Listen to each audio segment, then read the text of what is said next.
Heyo.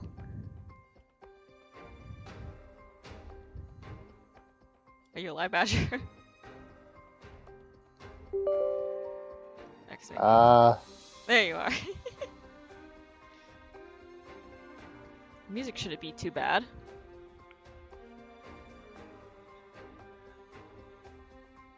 Yeah, everything seems okay.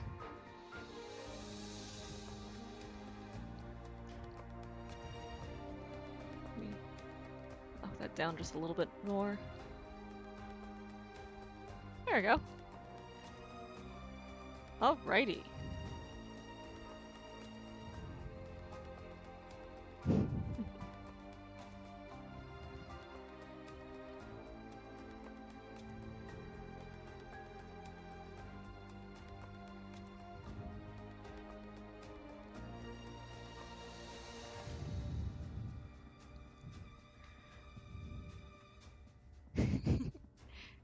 Hey, Sunset and Raruku. I see folks are already popping in. I'm just trying to get things. Oh, hi, Badger. I see you on just the corner of my screen. You can come into the shot if you want. You don't have to hide.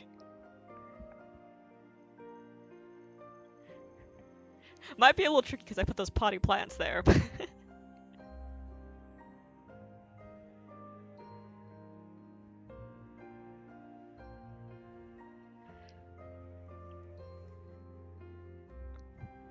yeah, I'm going to be reading a bunch of things today. It's going to be pretty fun.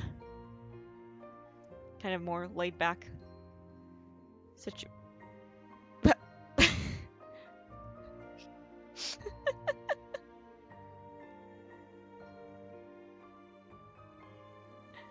Okay, one. Hi, Badge. Ah!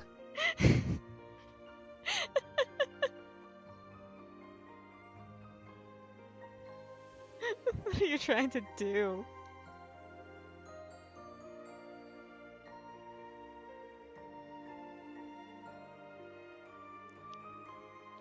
Close enough.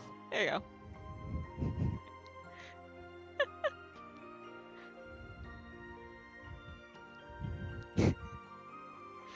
Oh, this is gonna be so silly.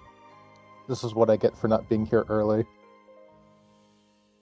You didn't have to be here. At least not, like, you get what I mean, you get what I mean.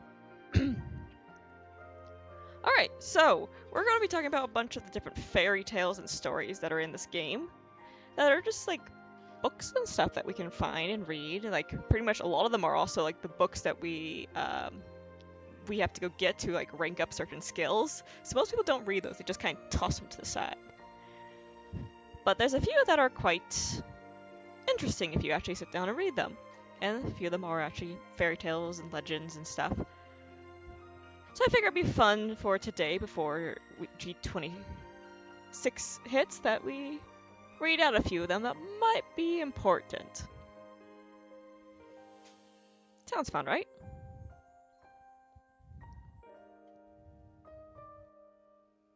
Yeah?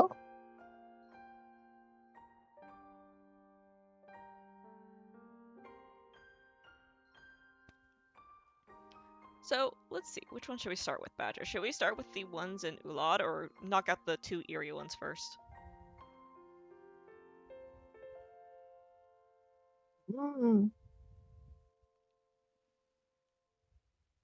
I guess we can do the area ones first because there's only the two of them. Let me open up those ones then. So, alright, I'll start with the giant bird. We'll start with the first one being the Legend of the Giant Bird, and I need to actually type this in chat and link this first for folks, because that's another fun thing I'm going to do. Legend of the Giant Bird.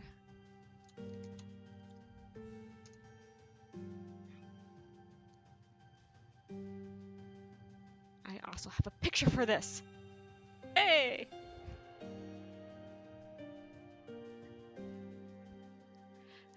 Alright, so Legend of the Giant Bird, written by an anonymous explorer.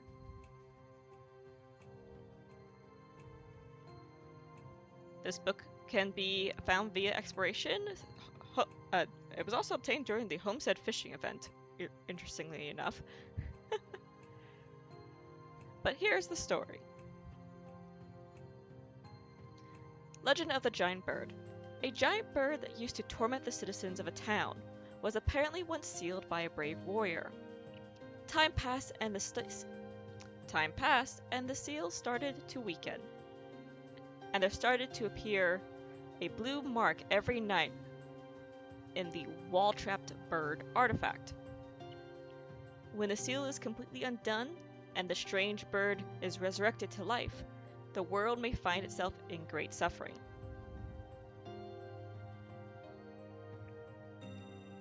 Under the part that says the artifact of the sealed bird in the wall, one night while I was wandering through the desert, lost, I saw a light from far away that seemed to be pulling me towards it. So beautiful was this light.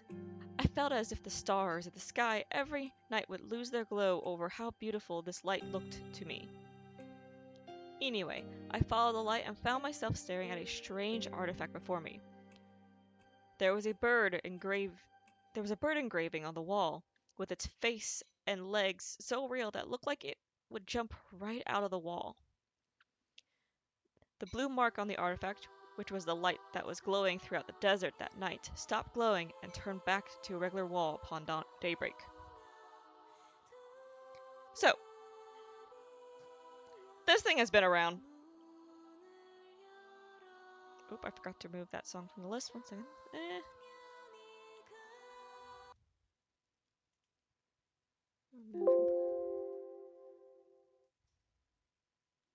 There you go. So, this is actually one of the stories or legends that popped up in the game that I really looked forward to, and I was hopeful that this might have appeared during Saga. Because this is basically hey, we have this idea of basically a terrible bird that used to torment Iria, essentially, that's trapped in the middle of the desert. It would almost made sense, especially with all the seals breaking around Iria with Saga, that this was supposed to be a boss. But it unfortunately didn't happen. So I'm hopeful that maybe one day in the future we see it kind of come to life. What do you think, Badger?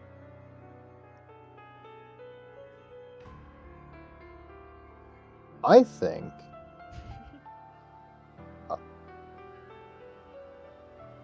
honestly, when I think of giant birds, only one word comes to mind. Rock? That is honk. Or honk? Honk. Yeah, it's definitely... There's potential here, and I really hope the developers enterprise upon this kind of already existing lore nugget that's just sitting in the middle. I believe it's in the middle of a Miyu Desert. Yeah, Miyu Desert. Rano area. Because I think it'll be pretty fun, pretty interesting.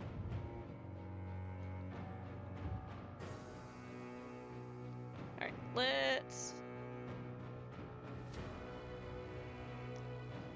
Alright, on to the next thing, which is a bit longer and more flubbing on my part.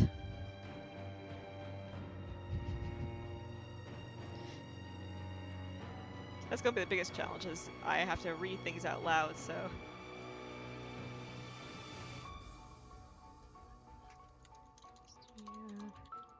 The Mystery of Karu Forest. Of the Karu Forest. Bah.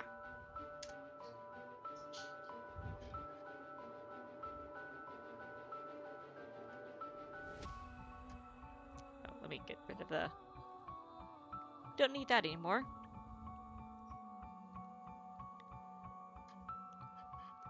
Alright, so, Mystery of Karu Forest. This is a book obtained through an exploration quest.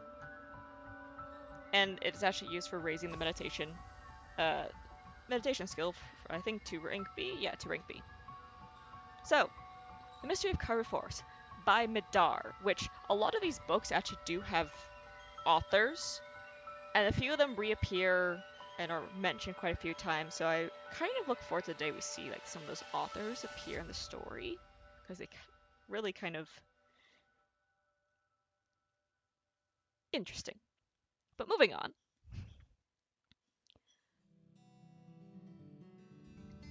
Mystery Akari Forest. One day during Embolic, a young boy named Savan. Is it really his name Savan? Okay, Savan decided that he wanted to explore Karu Forest. He knew this region, unlike the other parts of Rano, was thick with tika trees. Oh!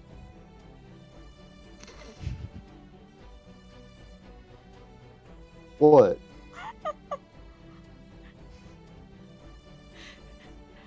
The Karu Forest was thick with tika trees. I didn't realize that those were tika trees. That actually just caught me off guard because I was wondering the other day, like, where the heck are tika trees even supposed to be? All right. I kind of assumed that, especially with the introduction of Coracle back in the day, and that's where you got things like the Tika wood taming canes, like Yeah, I they were thought it was a native to McCorkle Coracle. too. Anyway, was thick with tika trees, which could not be found anywhere, even Ulad. Why is my screen keep getting... Oh. That's why I have an alarm clock on. Turn that off. Oh, I hate that.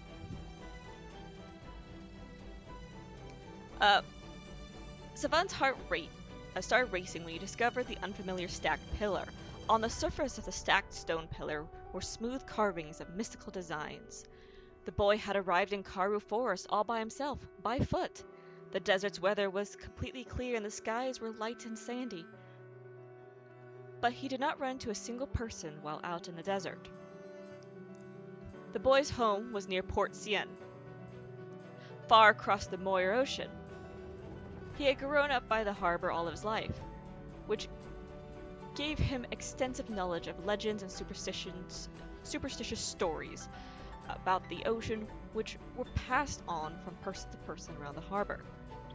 Amongst such stories were stories of some strange land across the ocean where no man lives. There were plenty of desert islands near Port Said where no people lived, but an entire continent without any inhabitants was an unfathomable image. The boy started to wonder what it would be like to have everyone that was living in Ulad suddenly disappear one day. It was a foreign concept that elicited great fear. In recent years, a sea route which connects Iria and Ulad was dramatically discovered, and as soon as the news reached the boy, he went out and purchased a ship boarding pass. By the time the boy had arrived at Port Kila, a base camp was already in the making in the area, and it only took a couple of months for Savan to eventually reach Karu Forest. When the boy arrived at Karu Forest, it did not feel like a foreign place to him, strangely enough. The engravings that he discovered on the stacked stone pillars seemed too illicite? Illicite, there we go. A strange nostalgia instead. Oh, elect, dear gosh. Hey, I can English, everyone. I thought it was illicit. Illicit, there you go, thank you. Words, I can English. Elicit a strange nostalgia instead. Then he opened up his pouch and made a manila hemp and took out the small pendant. The lead-colored pendant that hung on a thin chain had a familiar-looking mark engraved on it, and strangely enough, the mark on the pendant matched the ancient carvings left on the stacked pillar of an ancient artifact. And that's it. That's like, okay, there's more to the story. What's the rest of the story? But we never get the rest of the story.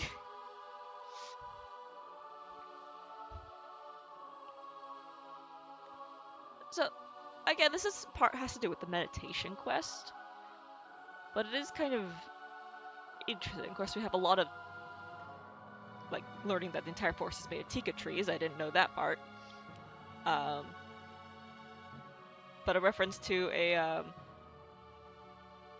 Port CN being the place that people originally sailed out from is kind of funny, since that's kind of in retconned in the game's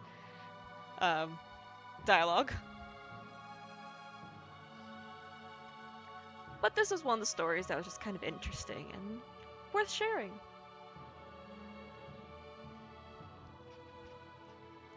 Alright, let's... Oops, I didn't mean to click that. Let me pull up... I need to find another picture real quick for the next part.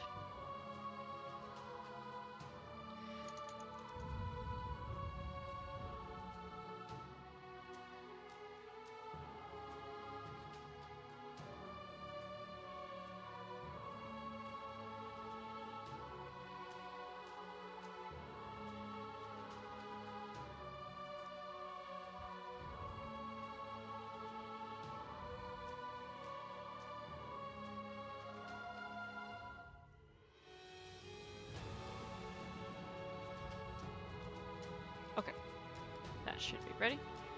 So we're now going to leave Iria and head over towards some of the stories that are in Ulad, which there's a lot of things going on in Ulad. Oh boy.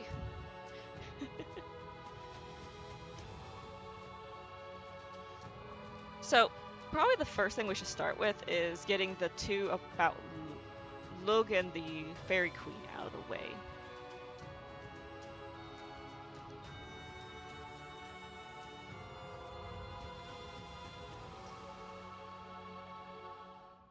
As I'm trying to fix my microphone and it's not wanting to work. Oh no!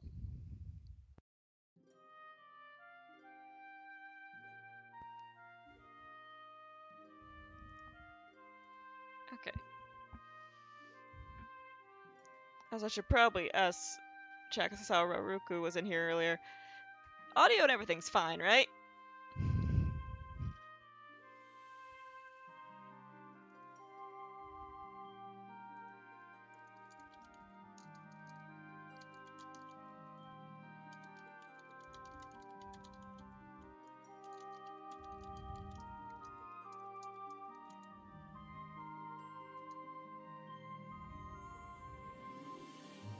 That one started.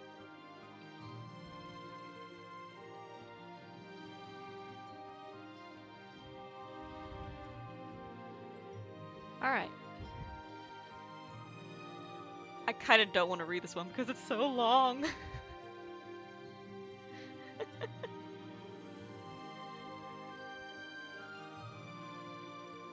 The Forgotten oh my gosh, what was that croak? The Forgotten Legend of Field Forest by Flilu, which is one of the authors, actually has their own Wikipedia page now, so I want to drop the link to Filu's.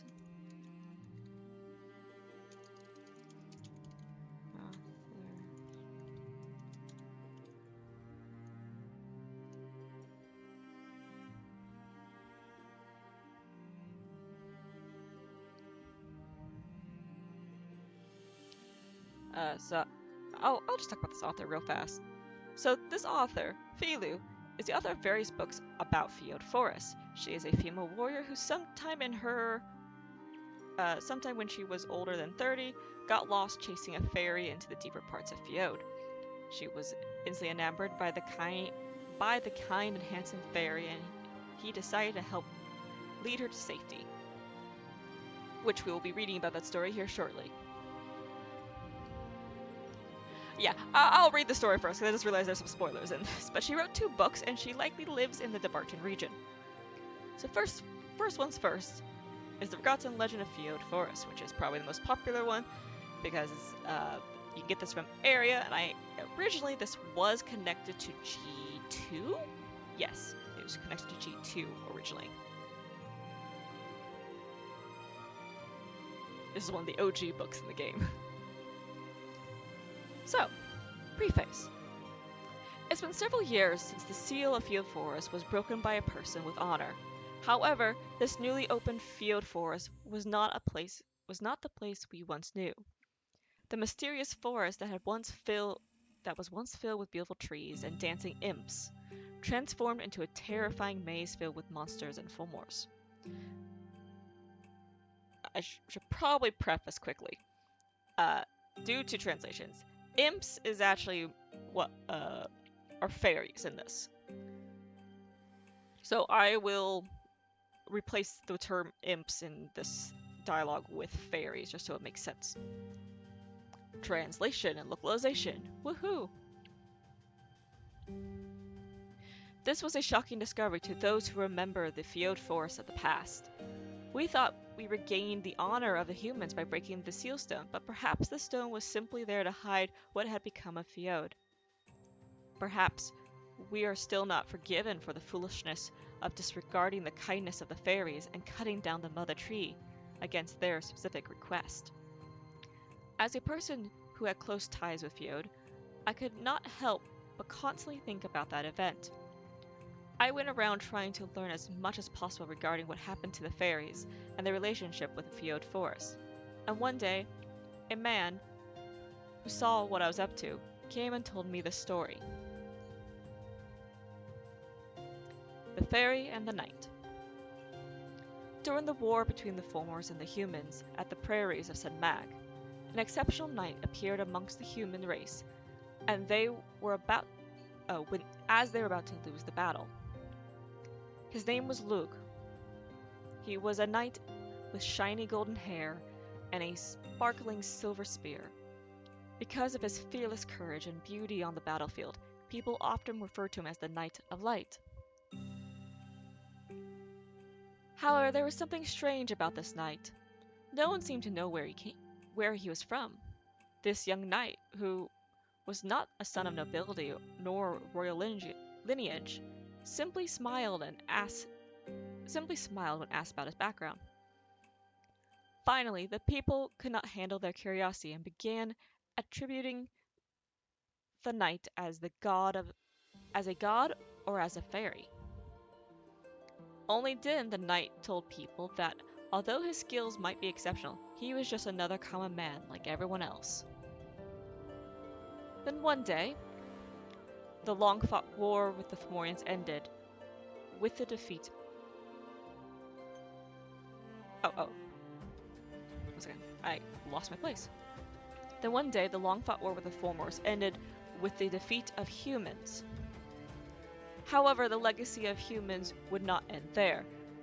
Through the sacrifice of the goddess Morrigan, the barely survived human race split into two groups. To escape from the hands of the Fomors, one group went north, while the other retreated south. One of the groups was led by Lug, the Knight of Light. He led his group into Fjord Forest. During that time, Fjord Forest was known as the home of the fairies, and was not a place where humans could enter easily.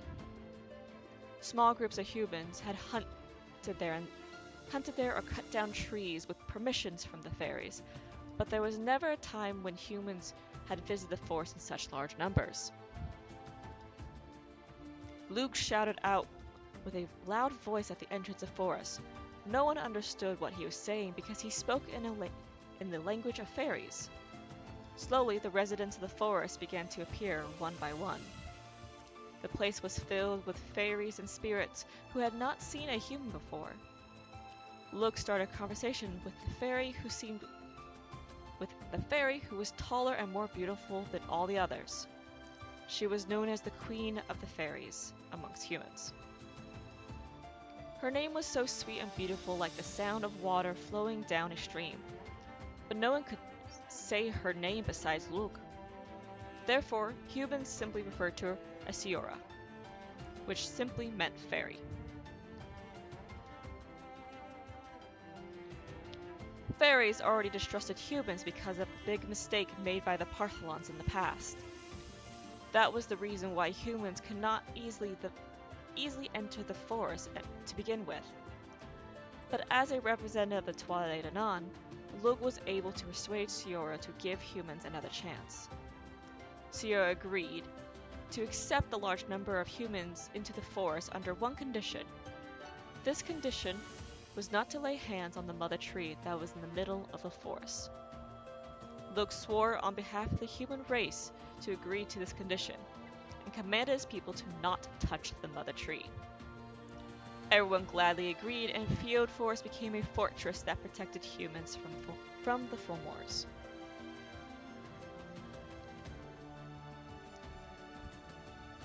I need to grab a glass of water.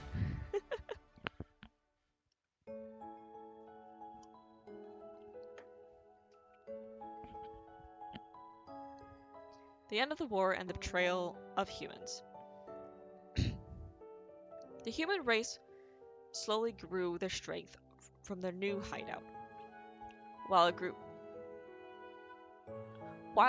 of army was being mobilized, Lug went out to the front line and resisted the foeman's advance. Soon after, news spread that the humans won the war. Now the only one thing remained. It was to construct their land that had become completely destroyed during the war. Lug, who became elected king by the people, could not return to Fjord, but worked hard to revive the human world. Those who remained in the forest also cultivated the forest and slowly made it into a prosperous place. Then one day, the tragic event happened. Whether it was the humans became too relaxed after the war, or because they became too arrogant, they completely forgot that they were living in the forest with the permission of the fairies. The fairies were already feeling uncomfortable as the forest was slowly becoming cut down and bare, but soon the unacceptable happened.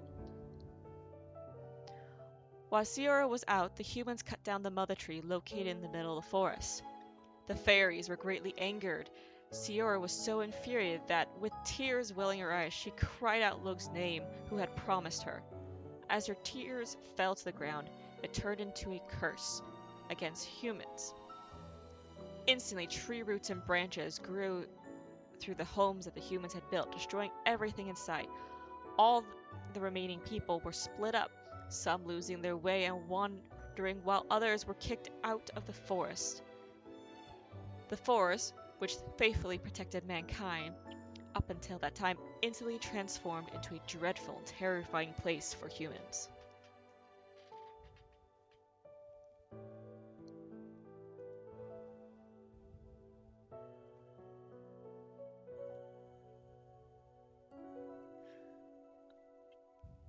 Lug's disappearance. This news soon spread to Lug, who was devoting himself to. Hello, hello, raiders.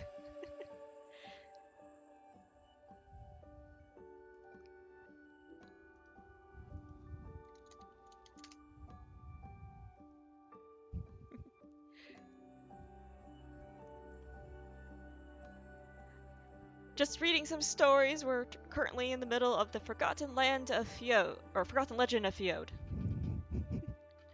Where was I at? This news soon spread. This news soon spread to Lug, who was devoting himself to the reconstruction of the human land. Once he heard that Fjord Forest was closed off, he loudly lamented in a language no one could understand. Then, leaving all of his servants and handing over his throne, he suddenly went off and disappeared. People praised the legacy he left and waited for his return, but Lug never returned, and the kingdom was ruled once again by common people. After hearing the story, I asked the man who told me the story. I am already well aware of the curse regarding Fjord Forest, so why are you telling me all of this? The man smiled and told me he said that the story contains a hidden legend. He then asked if I was curious to know what happened after, then continued with the story. The story after. Not too long after the humans were kicked out from Fjord Forest, someone spotted a man with beautiful golden hair in a shaggy robe near the forest. This man seemed to be clueless of the dreadful curse on the forest as he walked straight in the forest, unconcerned whether the people were watching him or not. As the enraged forest was about to kick the man out and the animals ready to attack him, he said something incomprehensible in the fairy language, and revealed his white armor underneath his shaggy robe. His white armor that shone with such brilliant light, that was so bright and beautiful that it filled up the eyes of the person watching him from afar. He then stood there for a moment and lamented loudly as he mumbled something in human language. The victory of mankind is no longer given any kind of honor, and only the broken promise pierces deep in the heart like the broken blade. Since I don't deserve to wear this armor you have blessed, let all things pure and clean return to the forest." With those words, the armor evaporated and disappeared like morning fog, and the distraught golden-haired man slowly turned around with a grief written all over his face. His face was filled with such sorrow that it made the person watching tear up. Just then, all of a sudden, the tree branches began rustling as they moved. It was as if the forest was inviting the young man in, as the branches moved left and right, splitting apart like a wave. Then a strikingly beautiful woman, who seemed to be not of this world, appeared from the opening path and faced the young man. The person observing this entire scene could not recognize this woman, but he assumed that if there was a spirit governing the forest, it must be someone like her. The golden-haired man followed her into the forest. The man watching was taken aback and tried to call out to the young man, but it was too late. The man was swallowed by the forest, and the open pathway closed back up in a blink of eye, as if nothing had happened. In conclusion, once the man finished the story, I asked him if he was the one who witnessed the golden-haired young man. The storyteller seemed fairly aged, old enough to have witnessed the tragedy of the Mag-Turin Wars. He didn't give me a clear answer, but he said this to me. He asked me if I didn't think the beautiful young man who was lamenting in front of the forest was none other than the misty Knight of Light Lug. Perhaps the fairy of the forest saw his contrite. Perhaps the fairies of the forest saw his contrite and sincere heart, who left everything and came to beg for forgiveness and accepted him into the forest. Once he said that, the story of the beautiful young man seemed pretty convincing. Whether he was Lug or not, I had to believe that the forest accepted his truly sincere heart. Then I began wondering, is Fjord Forest still That is such a tongue twister, oh my gosh. Then I began wondering, is Fjord Forest still closed off because a human with a pure soul like that hasn't appeared yet? It was humans who betrayed the fairies of the forest. It was also humans who broke the trust of the fairies in their deceitful ways. However, did not the holy and noble Knight of Light Lug also say that he was just a human as well? Perhaps the Fjord Forest seal, which is said to only be breakable by a person of honor, is still not fully open. A truly honorable person would know that the past blunder of humans, yet not boast his own honor or authority. The young man who threw away everything, even his blessed armor. This man believed to be Lug. Perhaps his noble courage and pure heart is what true honor is. Just as someone was able to suddenly break the seal of Fjord Forest, if someone were to appear that could continue the legacy of Lug with a pure heart, then maybe the anger of the fairies would truly subside. I heard recently that some people who went into Fjord Forest saw ghosts of a knight in white armor. Perhaps it is the phantom of Lug who is trying to open our eyes to our foolishness and remind us to seek true forgiveness. So I'm writing this book for that someone. I am too old in age now to attempt opening the forest doors. But if someone would read this and go meet with the ghost of Lug, they might be able to open their eyes to what my generation could not. I conclude as I desperately long for the day that Fjord Forest, which rejected me and my husband, would one day open for humans again. And that is the end of this book. So, since I have a bunch of readers in here, basically what we're doing is reading through this book and discussing it afterwards. My friend Badger is here to kind of talk with me. Hello. Yep. Obviously, back in the day, this book was actually you actually had to read this book for G2 in order to go run the Fjord Forest dungeon, but that has actually been removed from the game since then. So it's kind of sad because it's actually a really nice story for players to interact and read with. But this is one of the tales of our game.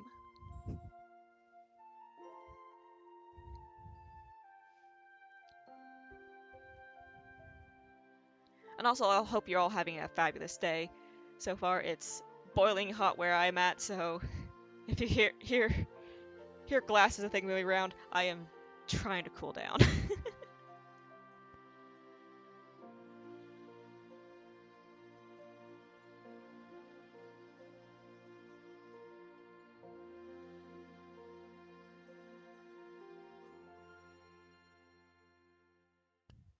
Alright, so with that one done, let's read the other story by the same author that wrote the one about Lug.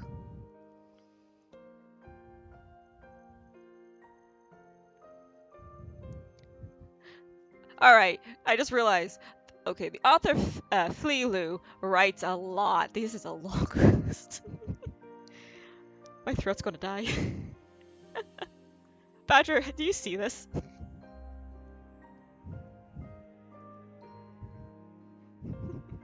How big the book is? Yeah. Yeah. Alright. Oh, at least it's an actual book at this rate. Yep. Alrighty. Let's get this one going. Alright, so this one, The Wanderer Field Forest by Fleelu, her second book. The story is of a female warrior who attempts to destroy the seal that blocks Field Forest. So technically this takes place before the first one, the other one was written. You can also get this from Area shop just by buying it. Preface. What is true honor? I've been pondering this for a long time. When I was young, I defined honored without much thought. I simply thought if you were outstanding at something and others acknowledged it, that was acknowledgement that would grow naturally into honor. Honestly, I never even desired honor. I never thought that it would significantly affect me. I thought I was a fairly attractive woman, and I was pretty confident in my skills as an adventurer. If I wanted it, I could have easily earned people's acknowledgement. It's no wonder I never really had the opportunity to critically think about the value of honor. However, I think differently now. I understand the true value of honor, and I know it's something worth pursuing. As I reflect on my younger days, how I wasted my days depending too much on my looks and the phrases of men, I was suddenly thankful for my husband who left everything to be with me.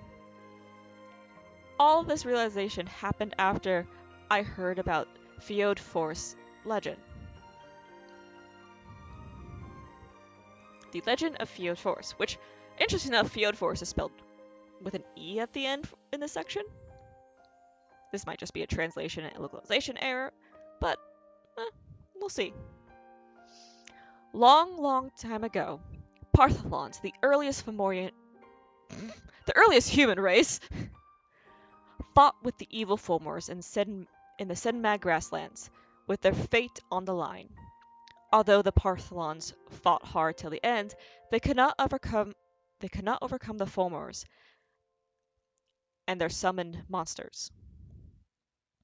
The battle ended with the defeat of the humans. After the loss on Sedmag, the humans split into two groups and retreated. One moved north near the Antrim Mountains, while the other group retreated to Field Forest at the edge of Garage Hills. So this is kind of a repeat of what we just read about, but different context. Field Forest is located in the northern part of Bangor near Garage Hill. Due to the forest's compact nature, it retains all the dew that is formed each morning. Because the forest is constantly full of moisture, a poet once referred to the forest as the Forest of Tears. Oh! Interesting. Field Forest is one of several forests that is said to have fairies. It is said that the Partholons, after the Sedmag battle, retreated here. They received permission from the imps to build a fortress here. I flubbed. Permission from the fairies to build a fortress here.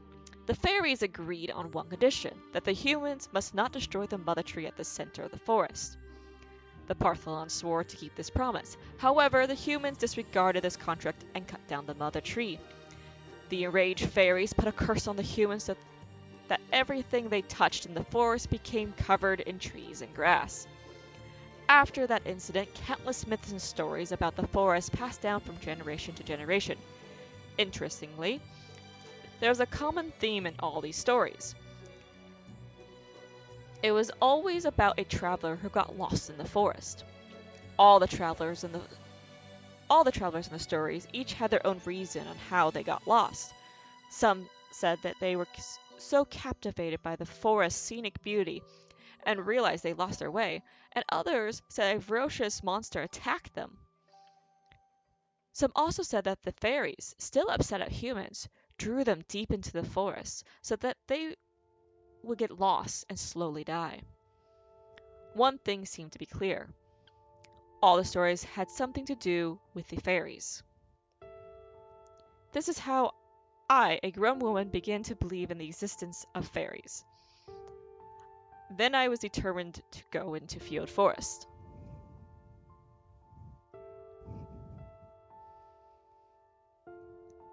Going into Field Forest. Field Forest is a perfect place to hide away from the sun of Garage Hill. However, there was something eerie about the place. Not even a ray of sunlight was able to pierce through the thick trees. I needed some courage to enter. I barely stepped in, and already I was in knee-high grass and leaves were poking my eyes. However, I saw an amazing view that I have never seen before. The legend of fairies seemed to be real. And there I finally saw it. A forest fairy. He had a light green energy surrounding him, and his face was that of a young man. He was lively, weaving through the forest with ease, and I began to follow him as if I was hypnotized. The fairy was humming a song as it quickly disappeared into the forest. It was amazing. I couldn't help but want to get a closer look.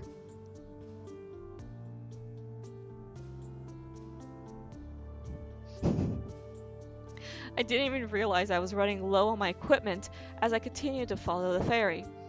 After a while, I snapped back to reality and realized I was missing all of my equipment. Wait. I felt a stinging pain from the tree scratches all over my body. I was lost. I had no clue what to do. I stood there for a while until I felt someone tapping me. It was the fairy I was chasing. I was extremely startled and tried calming myself. Then I felt another emotion welling up my heart. It went from my heart towards my face. It was a strange, but it was a warm feeling. As a woman way over her 30s at this time, this might sound embarrassing, but I think I was infatuated with this fairy. I don't remember all the details, but I felt I had come to a place I shouldn't have. The fairy looked at me curiously, as if he knew what I was thinking. I immediately turned bright red and tried to direct his attention elsewhere by asking him how to get out of here. The fairy stared at me a while, then, with determination in his eyes, he led me outside the forest. Okay, come here. Come on. My cat is demanding to be on my lap. I need a cat cam.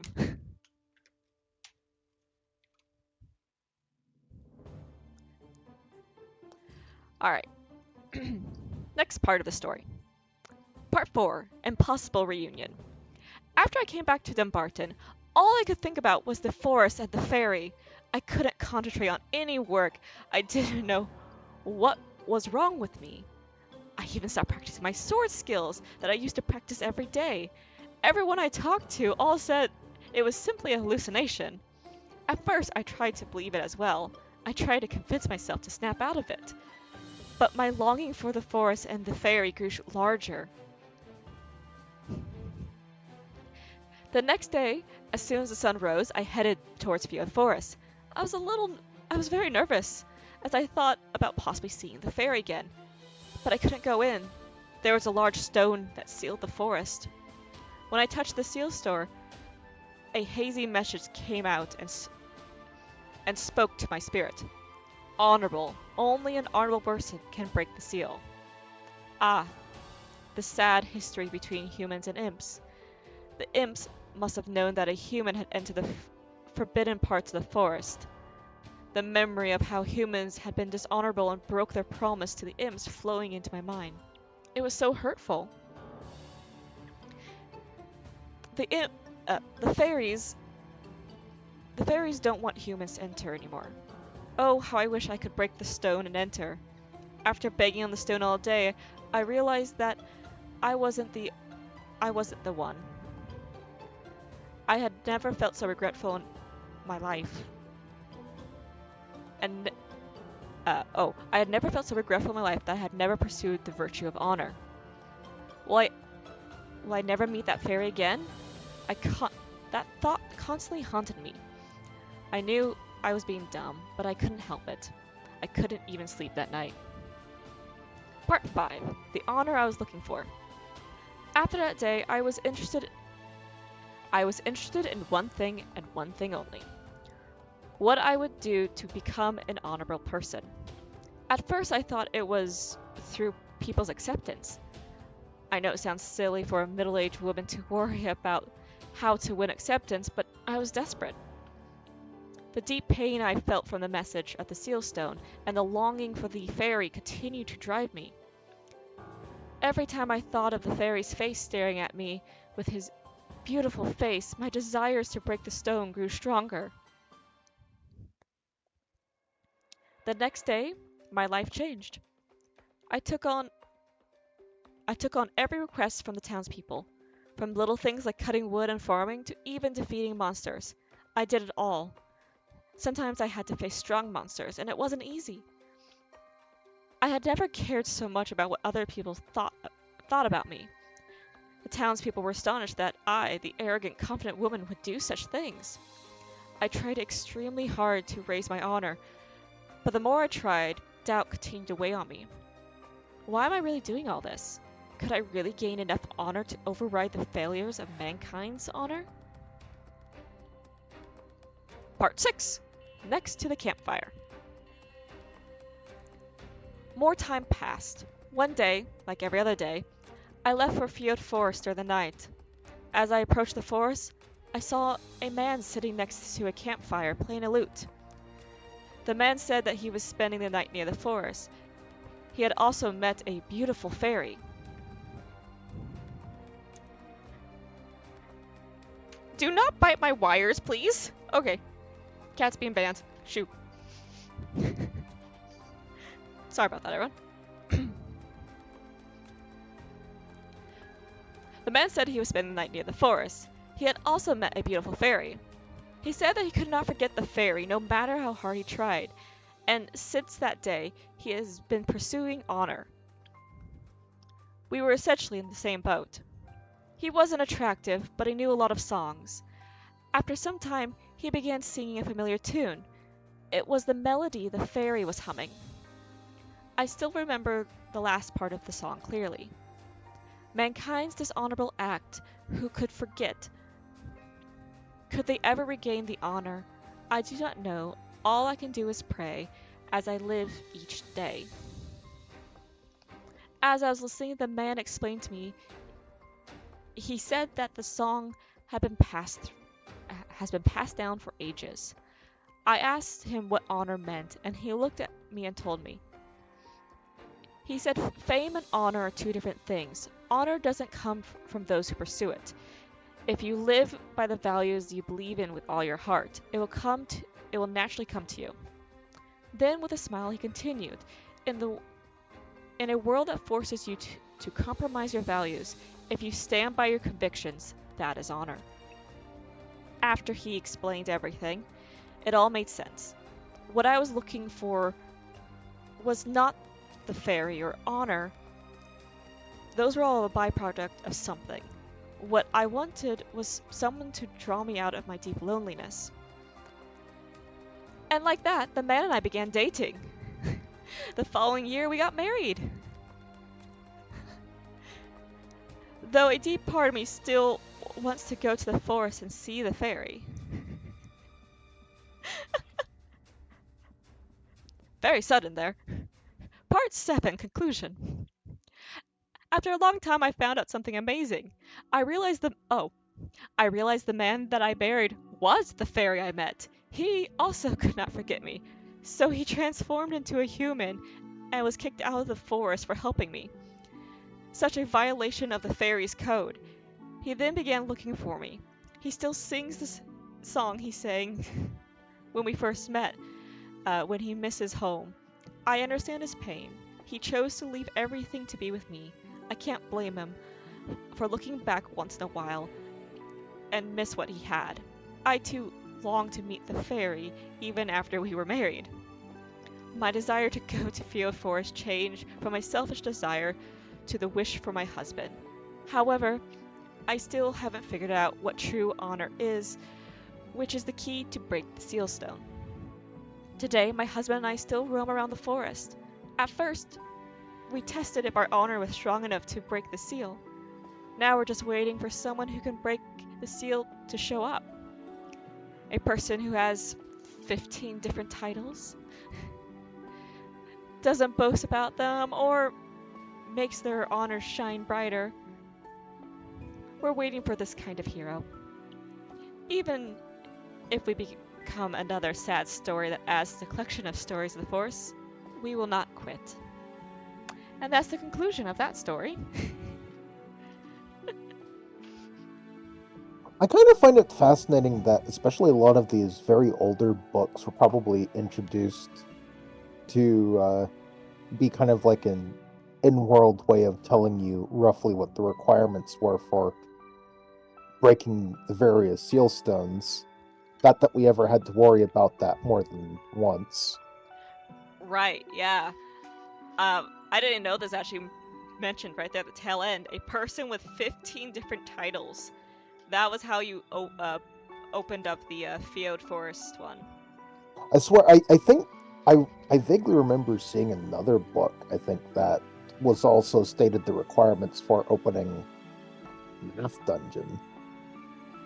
And there's probably others too, now that I think about it. There probably are, and I haven't found those because I was looking for books that were specifically like stories and legends and fairy tales, not necessarily, oh yeah, this is a recount of this adventure. This is how I got through this area.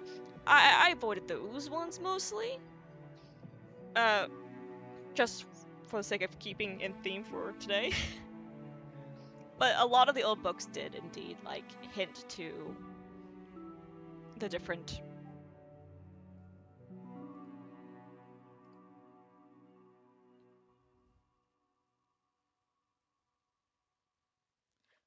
Sorry, I just got a DM from someone I was not expecting.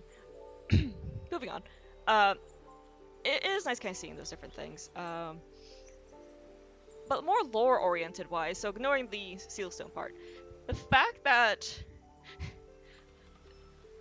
we got to see some like the old relics of the past where Partholons were somehow involved with the Magturan Wars, kind of that mess amalgamation zone again. Because in this previous story, it was Lug and the humans, so of the Magturan Wars, who broke into two groups. One fled this way, the other one fled that way. In this one, it was the Partholons, but so timeline shenanigans. Yippee!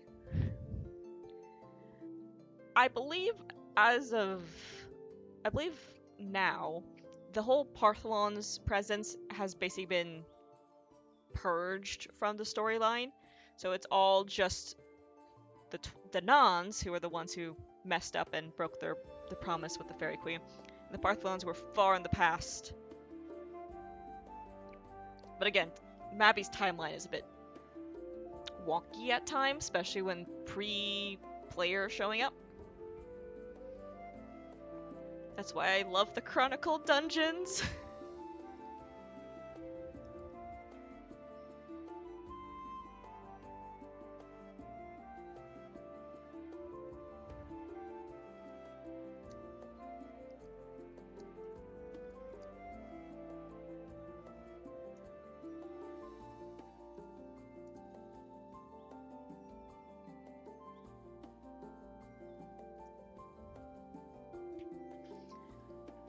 Alright, so that's all the Field Forest ones. Also, uh, another interesting note.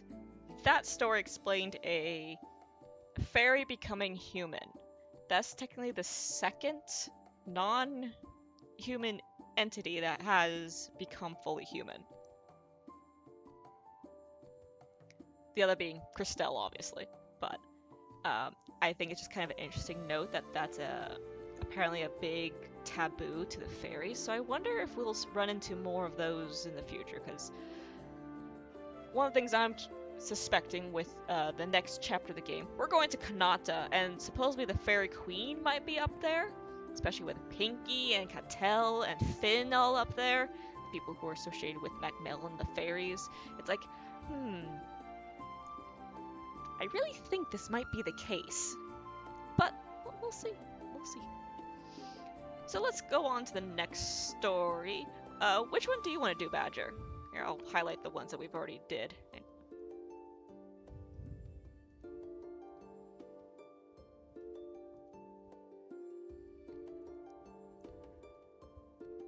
Since we're doing stories, I actually kind of want this. I don't think I've ever read The Greedy Snow Imp yet. Alrighty, I'll read the. Well, if I have, I did so like 15 years ago. This one has pictures. Let me Pictures. Get these Alrighty, let me open this up. The Greedy Snow Imp. I read this earlier and I was giggling because I realized what it's about. The Greedy Snow Imp, written by Elia, which this is a book you can obtain from Pyrus in the Tyrconnell Inn. So that's where you find this book at. Once upon a time, in a land of snow, there lived a greedy snow imp. This imp had all the treasures and wealth of the world, but his most treasured possession was a magic pouch that could duplicate any item. Unfortunately, the greedy imp kept all the treasures to himself, and always wanted more. Hey, natural duplication glitch. I'm sorry, that's a bad joke. There was a beautiful girl who lived in a hut in the same land. The girl had one precious treasure, a pair of earrings she received from her fiancé, who was currently away. She treasured the earring so much and always kept it in a safe place. The imp saw how much these earrings meant to the girl. At first, it didn't really matter, but after a while, he was bothered by it. Not even expensive or rare. Why does she take care of it so much? The imp could not understand. He concluded that the earrings, though plain on the outside, must have something valuable inside. The greedy imp couldn't stand that he didn't have one and began eyeing the earrings. Then one day, the young lady accidentally dropped the earrings on the ground. Just then, the imp who was following her quickly stole one and took off. To avoid getting caught, the imp ran deep into the forest, and he made a bunch of snowmen to hide inside one of them. A snowman. Oh no! You now know what this is. A snowman was in a place snow. A snowman is a place snow imps live. The girl couldn't see the imp and take her earrings. She frantically looked for the earrings where she had dropped it, but she couldn't find it. She wanted to find the earrings before her fiancé came back from his trip. Desperately, she went to visit the owl, who was known to be a sage of the forest. There is nothing that happens in the forest that the owl doesn't know, so he knew very well who took the earrings.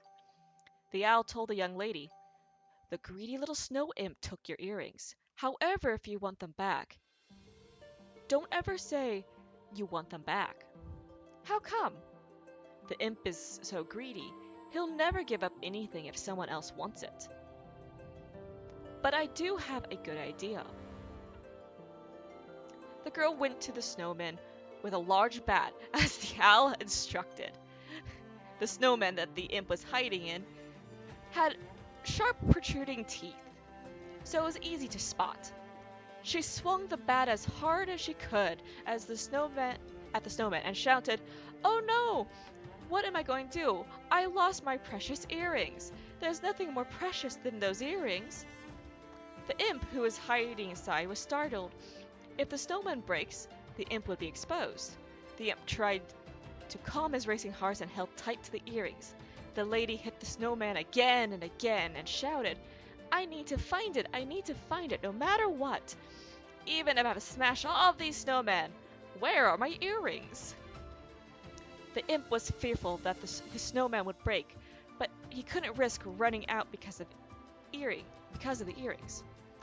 The young lady continued to hit the snowman and yelled, "If I don't find my earrings, he's going to be so upset with me. If only I had a magic pouch with me. That way I could make a replica and he won't get mad." As you know, the imp's magic pouch can duplicate items.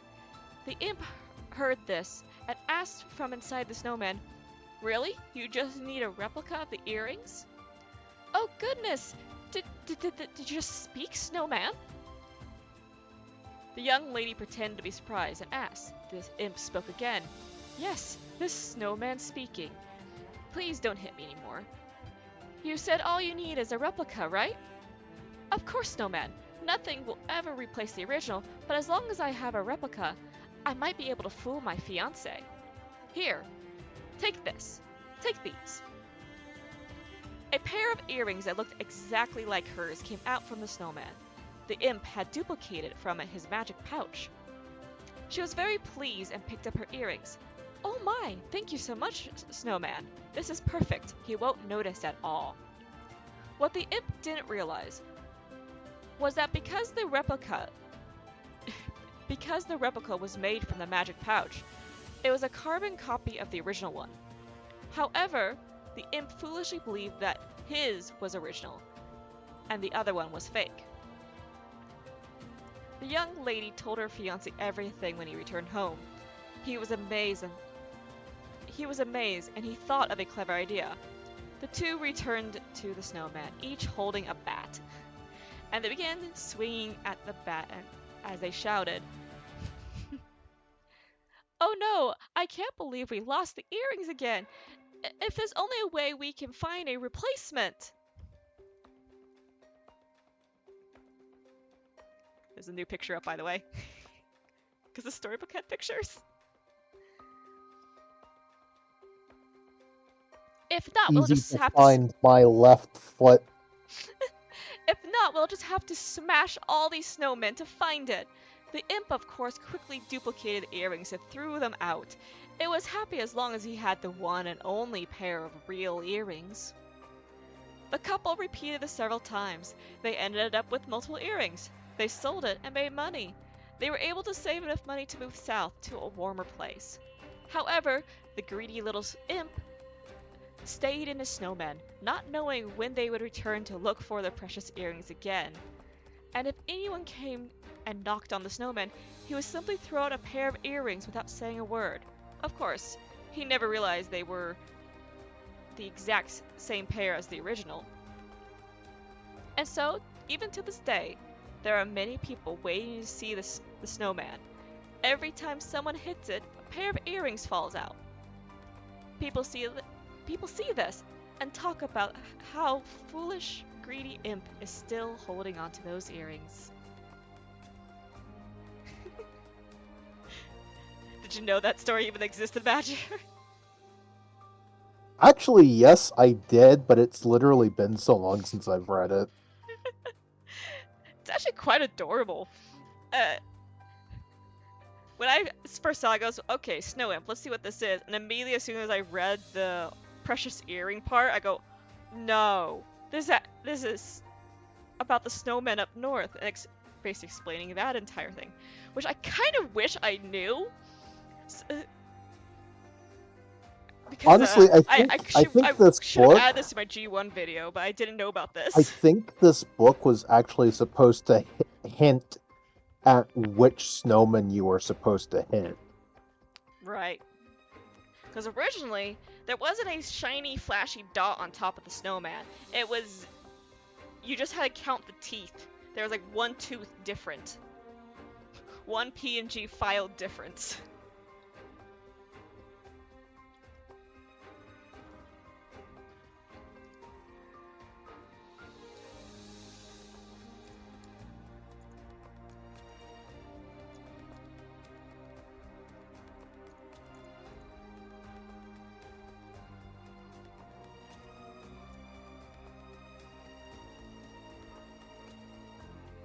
Alright, well that one's all done. Let me go ahead and put down that image. Let's see, which one should we do next now? Because there's a lot.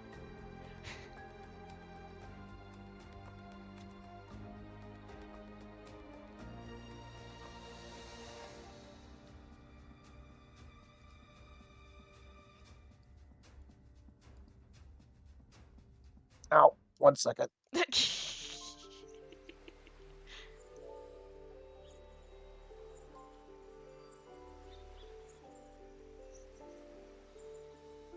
Sorry, stupid IRL things.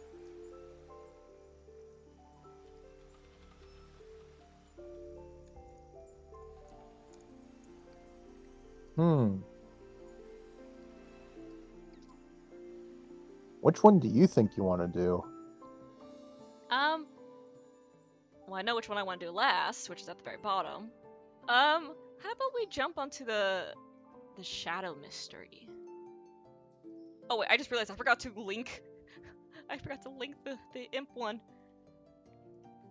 The Greedy Snow Imp.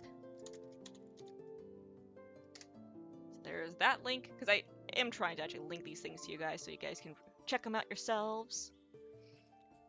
But we'll do the shadow mystery next.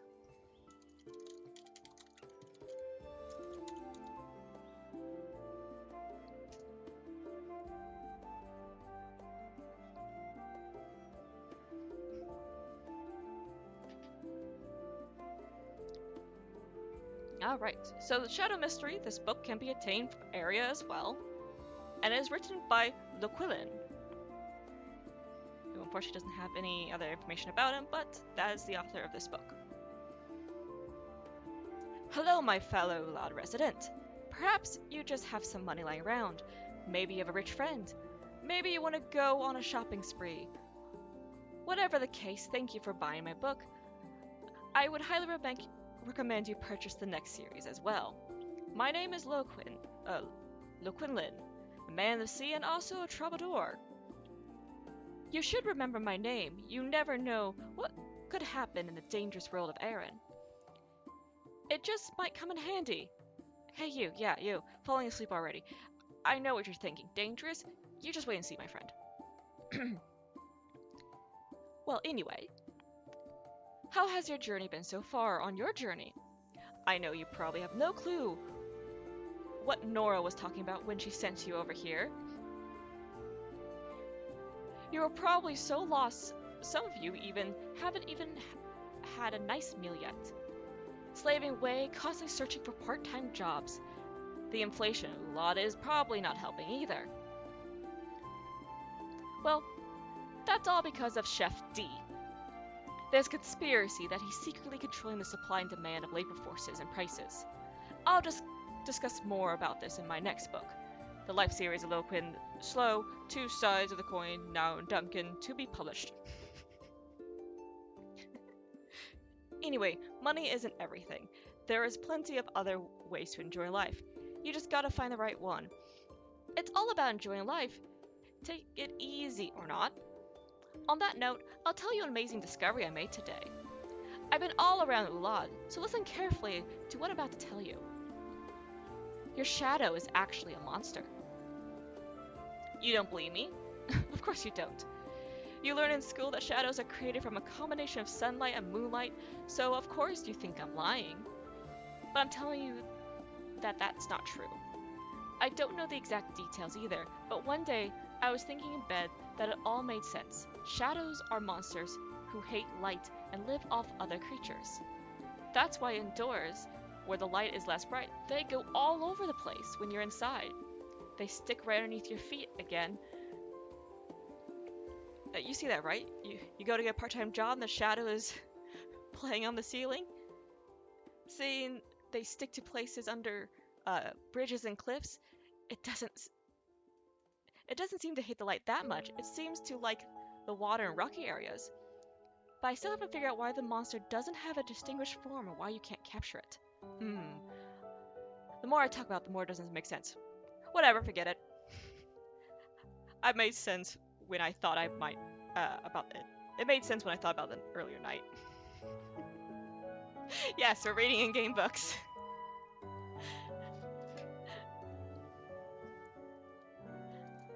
So that one was kind of more of a funny little like crazy conspiracy one. Considering this guy like name drops Nao and Duncan and Nora, I thought it'd be kind of it could be fun we run into some crazy guy like this one day. Who knows? Frankly, they should have had this guy be named Joe, because Caravan Joe fits the description.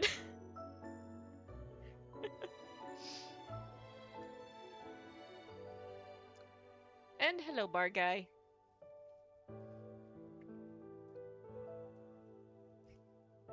But yeah, Badger, do you think our shadows are monsters?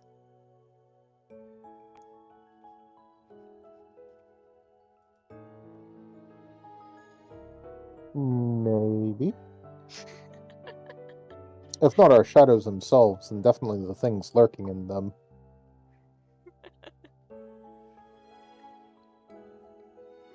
Alright, so let's do this story next. I need to change some files around real quick. Oopsies. File size, much larger than intended. Let me copy that link.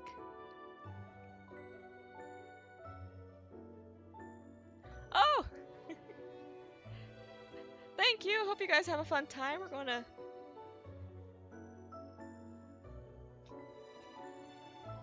keep rolling on. Let me get this next one set up. This one's actually a fun one. And,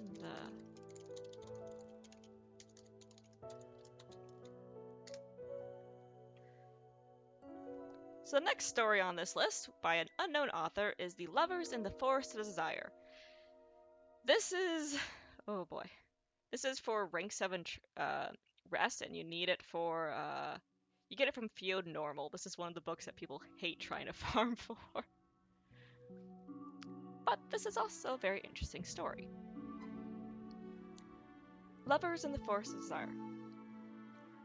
Long ago, there was a rich and powerful duke. So powerful he was, and so vast were his holdings, that comparisons between his influence and that of the royal castle were not uncommon.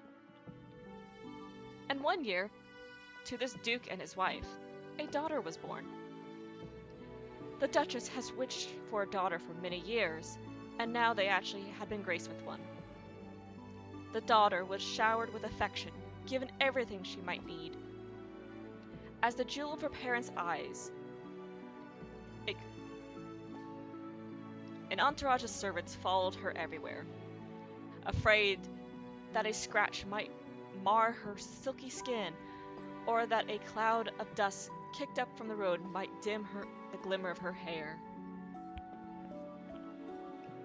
More than a little overprotected, she spent many long a day by a window, reading her books and sighing as she watched other girls her age make their long-awaited debuts into high society. Time passed, and the Duke's daughter blossomed into a young woman more beautiful than any flower. One day, the Duke and his family were invited to an event at the castle. It was also a masquerade, and the girl's first official appearance before the nobles of the court. All were in awe of her radiance and doted upon her. But the void she felt in her art was not sated. It seemed to only grow. Though she did not know it, she craved something that, like a stone thrown in a peaceful pond, would ripple outward and bring excitement to the steady, measured tranquility of her daily life. It may be, dear reader, that the silent cry of her art had been heard by the heavens, for one day, as she rode through the forest with a hunting party, the group was set upon by a pack of wolves. The horses spooked and scattered, the girl's mare bolted deeper into the forest, frightened and separated from everyone. All she could do was tightly clutch the reins as the commotion grew more and more distant behind her. The last thing she heard was the sharp whining of the horse as it tripped over a gnarled root of the tree. With their beloved daughter missing, the Duke and Duchess offered a great reward for anyone who found their daughter. Search parties were sent out to the forest, but returned empty-handed. Several days later, she was discovered in a part of the forest near St. Mag, unconscious but completely unharmed. Although they rejoiced at the return of their daughter, the Duke and Duchess were unable to wake her. Even as they tended to her night and day. Several days later, rumors began to spread with the Duke's manor. Some claimed that they've seen the princess awaken in the dead of night and wander around, as though she was lost. The maids in hushed tones whispered that something strange must have befallen her during those days in the forest. Although those caught saying such things were disciplined by the Duke and Duchess, the rumors had a mote of truth to them, and so lingered about the estate. But the Duke and Duchess' sorrows was only to increase. They received one day a curious letter, unsigned, telling them that the reason their daughter remains unconscious was because she had given away a portion of her life to someone else during her time in the forest, and that she would need to remain close to that person for the rest of her life if she is hoped to awaken and live out a natural life. As if invoked by the letter's arrival, strange happenings began to occur around the manor. Valuable items began to go missing during the night. Flowers in the garden would go from full blossom to completely withered in the space of a single day, and many of the servants reported terrifying nightmares. And even as the Duke's anger burned hot, his daughter's cheeks grew paler by the day. Several days later, with heavy hearts, the Duke and Duchess decided to return their daughter to the forest, in hopes that she would awaken from her slumber. As the procession entered the forest, one man quietly broke ranks, concealing himself in a nearby bush, as the sorrowful band returned to the manor. He was a knight in the service of the Duke, whose job it had been to guard the Duke's daughter since she was young, and he could not shake the worry to whether his charge was being left alone in the forest and defenseless. From deeper in the forest, he sensed something approaching. A form seemed to emerge where she lay upon the dew-beaded grass. His appearance was like a man's, but for the two pairs of horns faintly visible through his long silvery hair. A blue light seemed to dance around him like wisps of cold flame. Now I gotta turn this on. Hey. The knight made not a sound, lest he be discovered. The very presence of the visitor struck him with intimidation, like he never felt. It was almost as though he was being suffocated. As the sylvan being approached the Duke's daughter, her violet eyes fluttered open. The knight breathed at last a sigh of relief, a breath that he had known he'd been holding. In spite of his own fear, she seemed to hold none towards whatever manner of man it was he saw there. The horned man slowly turned towards where the knight hid, and for a brief moment their eyes locked. Unable to stay a moment longer, the knight instinctively fled, escaping the forest as fast as his legs could carry him. Since that day, the esteemed Duke issued an order forbidding anyone from acknowledging or speaking of his missing daughter. So it was that she had passed out of the pages of history and lineage into the pages of legend.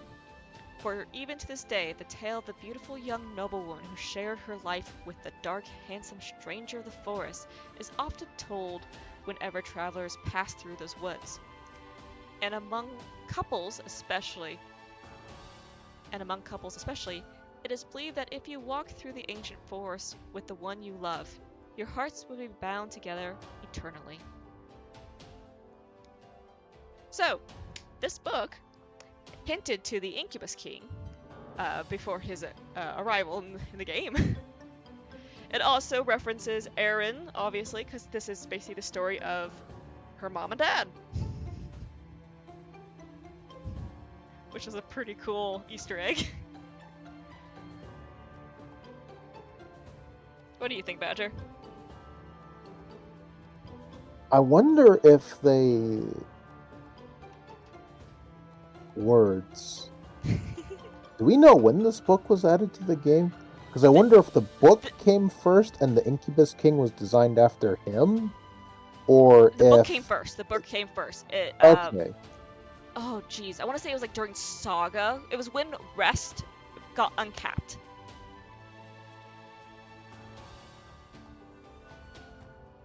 And I can't remember which update it got uncapped, but it was like long before Apocalypse. That's for sure. Let me do a history check.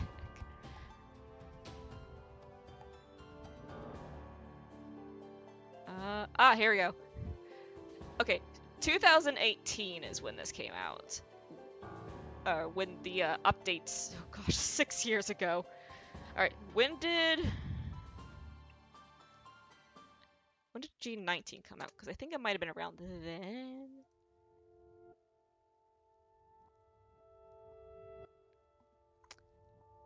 Right around the time G19 came out. It was all in 2019 or 18. Wowzers. So yeah, this was at least 2 chapters before the Incubus King was actually introduced. And this is also the book that tipped off a lot of us lore geeks that we should probably read these books, especially a bunch of the new ones, because they might be hinting to things coming in the future. Obviously, those older, like the Lug book early on, those were made for G2 when G2 came out. But this was something predating the arrival of this character, so that's kind of one of the fun things.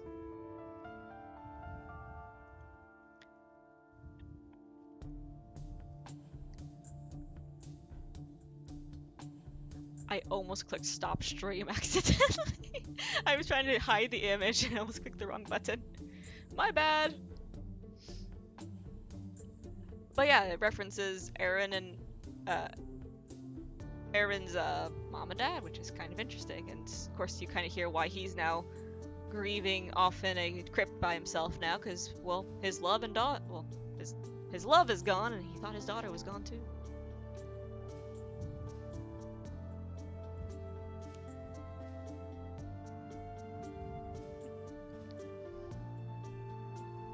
Alright, so now we go into some of the more interesting little stories before we get into the big one at the end. Weehee!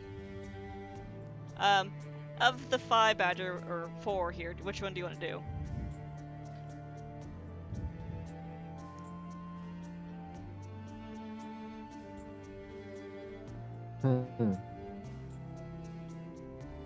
I think probably the story of a lizard. Story of a lizard. Alright. Story of a lizard.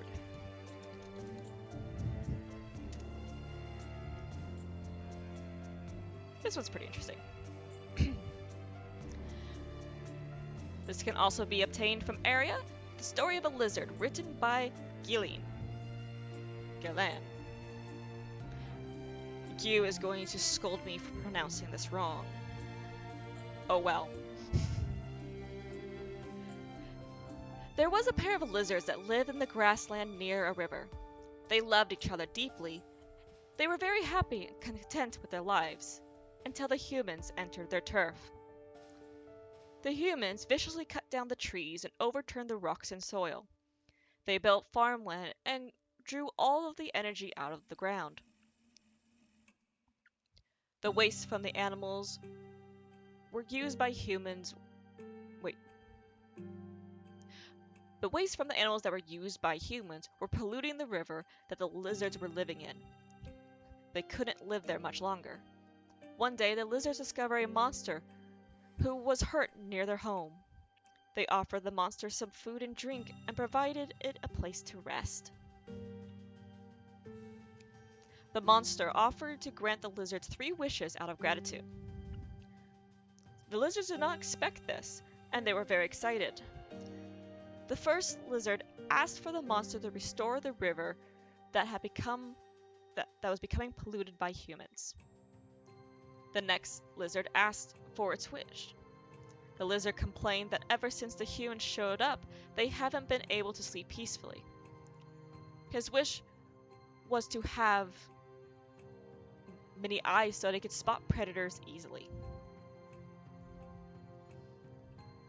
The monster granted both those wishes. There was one wish left. The lizard said they will get back to the monster after they discuss it. The monster disappeared as it told the lizards to come back to him once they made up their mind.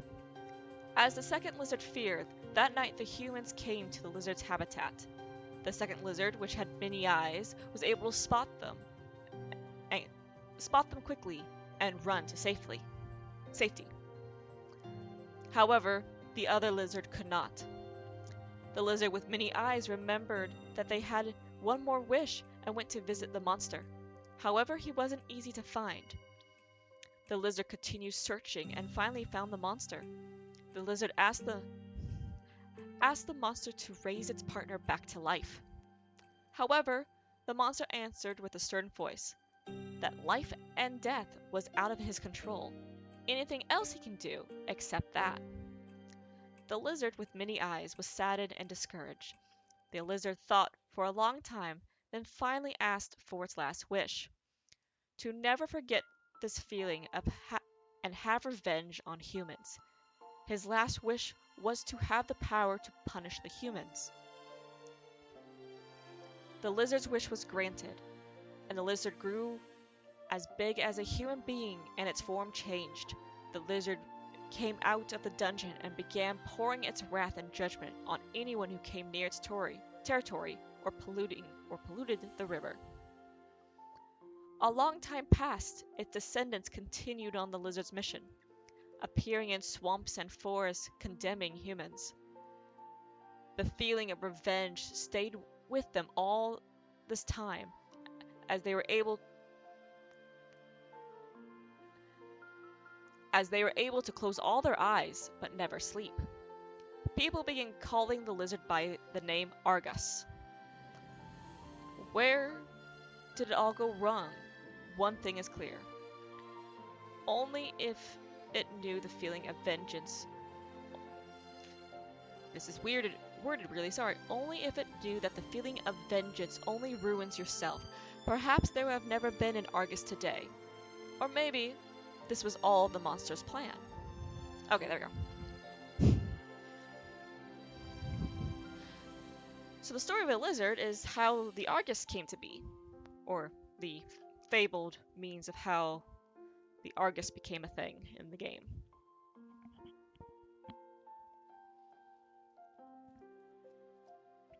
Which, here's a fun fact, because I have to read this part because it's trivia. I'm pretty sure this was Soul's doing. The line "they were able to close all their eyes but never sleep" alludes to a fragment of the lost poem Aigamios concerning the mythological Argus inability to sleep. So that's a pretty cool little fact.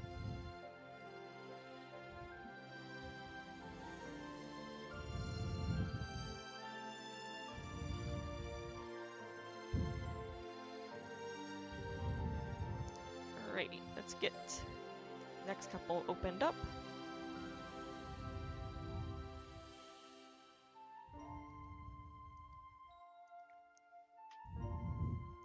Do you have anything to add, Badger?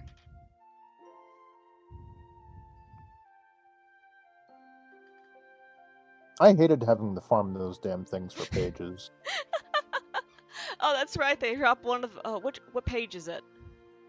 I think it was an Error Revolver page. That sounds right, because I don't think it was a Thunder Ice Spear.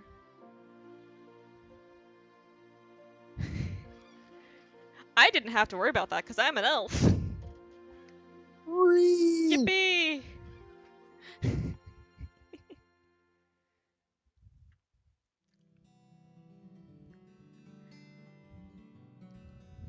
Alright, so let's dive into the next story.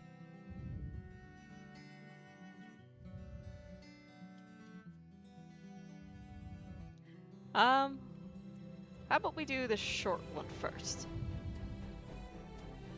Being the story of Spiral Hill.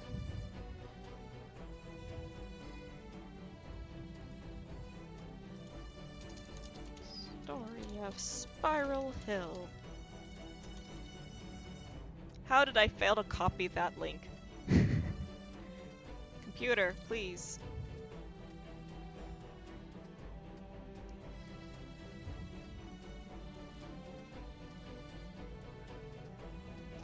Alright, the story of Spiral Hill, written by Dukabas. That is a great name. You get it from Area. It also dropped in the old Break the Watermelon event from like 2009.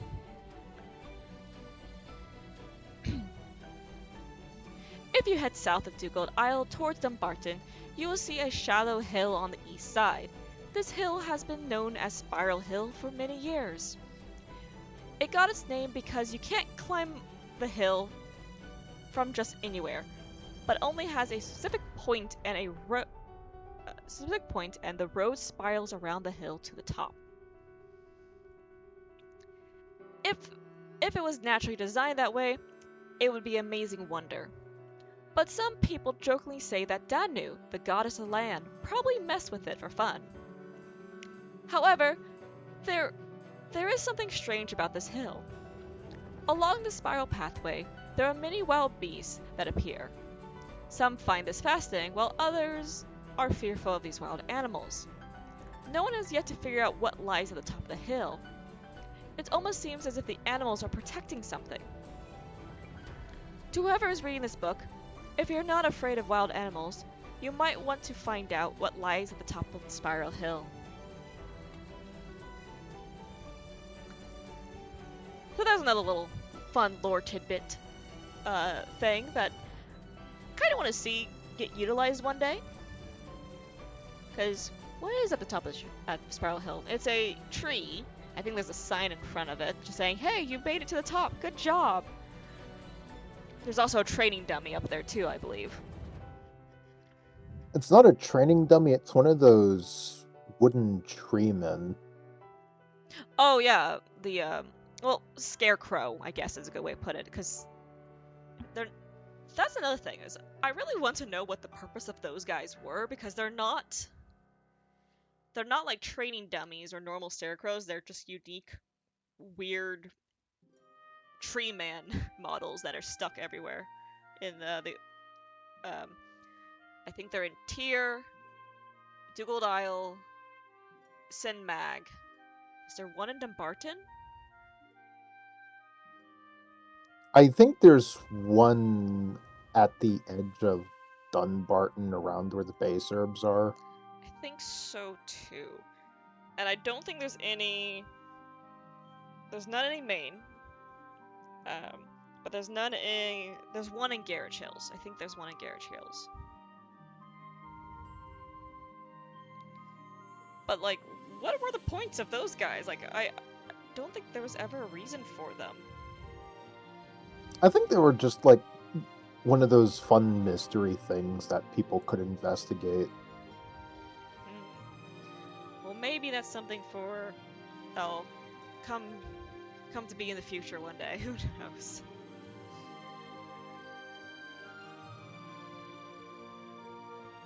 It's definitely an odd one. Alright, I'm going to grab a glass of water real quick. So, I'm going to throw us onto a quick break time. I'll be right back, everybody.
Wawa, hello. Wawa. Are we back? Yeah? Wawa Wawa. Ah. Alrighty. Of the last two stories, which one do you want to do, Badger? Do you want to try reading one of them? No, my voice sucks for reading. Uh, we'll pick one.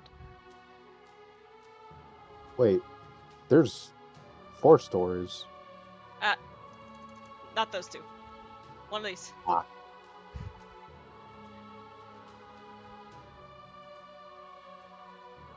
Let's do the tale of Ivan the Rich. Ivan the Rich. Okay. I have no idea. These names continue to confuse and confound me. Ivan the Rich it is. Whee. Alright. Ivan the Rich. So the tale of Ivan Rich, or a tale of Ivan the Rich Man. It's also just called the tale of Ivan Rich Ivan. A couple different names for this guy, but you can get this. It's written by Ellen. There we go. And you can get this from Area.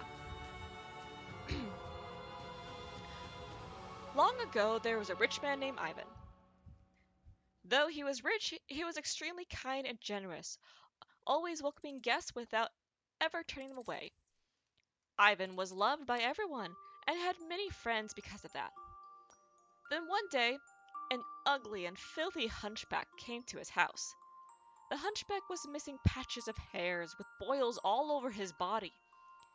He knocked on Ivan's door and shouted, "I heard there's a man named Ivan who lives here. I heard he never turns down a guest. I could use a place to stay for a few days. Please give me a room and some food." All of Ivan's family members and servants looked at the hunchback with disgust, but Ivan greeted him as if the man was an old friend. I just realized I forgot to link this one. Oopsie.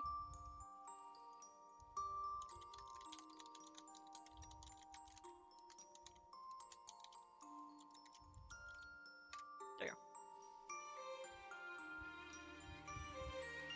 go.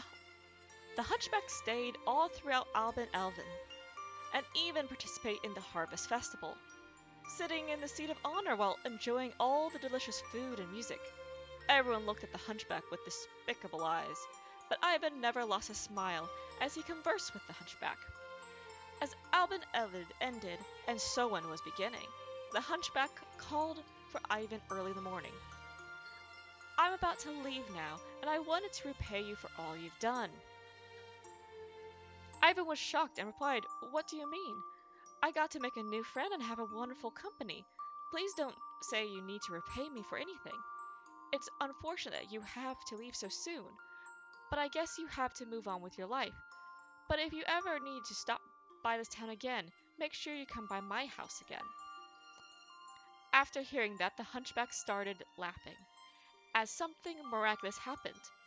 The hunchback's back began to straighten, and his appearance began to change before Ivan's very own eyes. Soon, Ivan was staring at a tall, handsome man with brawny shoulders and shiny golden hair. Ivan's eyes opened wide and he stared at the man with a blank look. The man said to Ivan, "I apologize for my rude behavior. It was only to test you. My name is Pin. The rumor of your kind heart and generosity has traveled all the way to the land of fairies, and some of them made a bet to see if it was really true. Thanks to your hospitality, I have won the bet. However, who knows what the other fairies will do, so hold on to this." Pin asked for Ivan's hand and then places something within it. It was 3 golden seeds. Sowen starts tomorrow. As the borders between the different worlds loosen, the fairies will try to take you to another world. You can go with them wherever they take you, but you must never get off your horse nor eat any food they offer. If they try to grab you on your way home, Throw the seeds I gave you on the ground. Then you'll be able to return safely. After saying this, Pin disappeared. Ivan's family, who had just come out, asked Ivan who the man was. After learning the hunchback's true identity, they were ashamed and regretted the way they treated him. The next day there was a big festival for the beginning of Samhain, and many people came to Ivan's house to celebrate. As Pin warned him, there were fairies in the midst of Ivan's guests. Ivan drank merrily and danced all night, then suddenly he found himself riding a horse alongside the fairies who were disguised as humans. Ivan, let us take you to an amazing place. It's a place of eternal youth and happiness. You'll love it. After passing through a familiar passageway, the fairies all led Ivan through a dark, foggy area, and they came across a large river. The fairies took Ivan across the river, and a gold field with a clean stream flowing through it came to view. They kept walking, and soon there was a rainbow. There were rainbow-colored flowers all around as they arrived in a town full of beautiful young people. Welcome, Ivan. We heard so much about you. Would you please come down and join us? Ivan remembered what Pin had told him. He smiled and replied, Thank you so much for your warm welcome. However, I cannot get off the horse because my feet hurt from dancing. Also, I ate and drank too much, so I can't eat anymore. I'm sorry. But if it's okay with you, I'd like to go explore different places. The people were very disappointed, but they didn't force him. Instead, they gave Ivan a fancy tunic and a coat as a gift. Without a choice, the fairies who had brought Ivan had to take him to the next town. The next town was filled with beautiful flowers from all 4 seasons and large trees. Oh my gosh. What? I just realized what that place was. It just clicked. It's like, oh wait. There was a gorgeous woman dressed in gold and silver, singing with an amazingly beautiful voice. Welcome, Ivan. We heard so much of you. Would you please come down and join us? Ivan was almost seduced by their hypnotizing voice, but he remembered what Pin said and politely turned them down. Thank you so much for your warm welcome. However, I can't get off this horse because my feet hurt from all the dancing. Also, I ate and drank too much and I can't eat anymore. I'm sorry, but if it's okay with you, I'd like to go explore different places. The women were very disappointed, but they didn't force him. Instead, they gave Ivan a basket full of ripe fruits and flowers.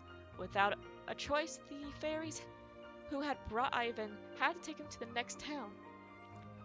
This time, they took him to a place with a gushing waterfall, lush forest, and a large plain. There were many young, lively men hunting and enjoying themselves. The sweet aroma of meat cooking and alcohol was extremely enticing. Welcome, Ivan. It's an honor to finally meet you. Would you please come down and join us? The food and drink and the party atmosphere almost lured Ivan off the horse, but he remembered himself of what Pin had told him and refused. Thank you so much for your warm welcome. However, I can't get off this horse because my feet hurt from all the dancing. Also, I ate and drank too much and I can't eat anymore.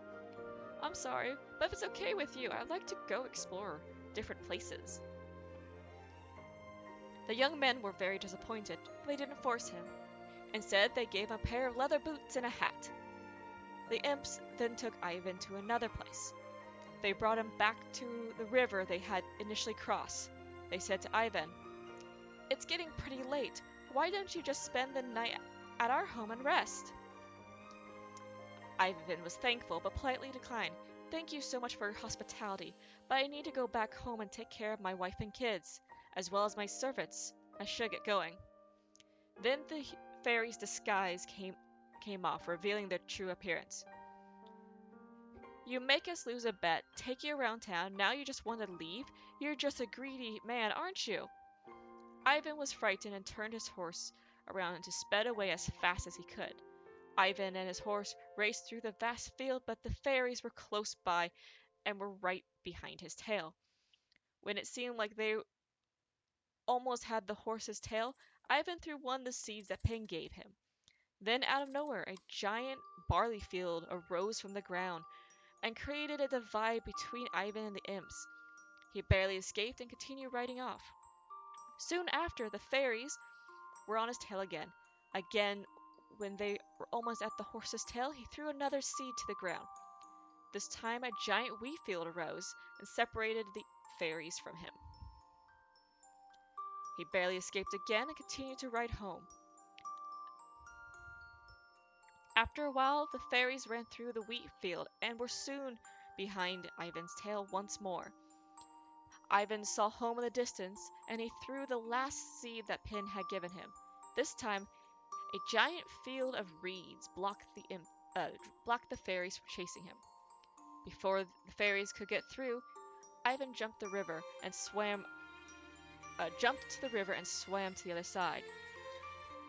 There was nothing the ferocious fairies could do but turn around. Ivan was then able to safely ride home. Once he came home, all the gifts he had received from the people vanished except for the basket of flowers. The sweet aroma of the flowers would last forever. Every time guests come to Ivan's, he always tells them of his adventure, and he continues to show people generosity. That was cool. So that's actually... When did this book come out? I'm now very curious. 2008, so this is one of the OG books. Interesting. And it described Magmel, the Four Seasons mission, and the Dynamics Land mission, which is pretty cool. It's like, oh, I didn't realize that. That was actually really neat.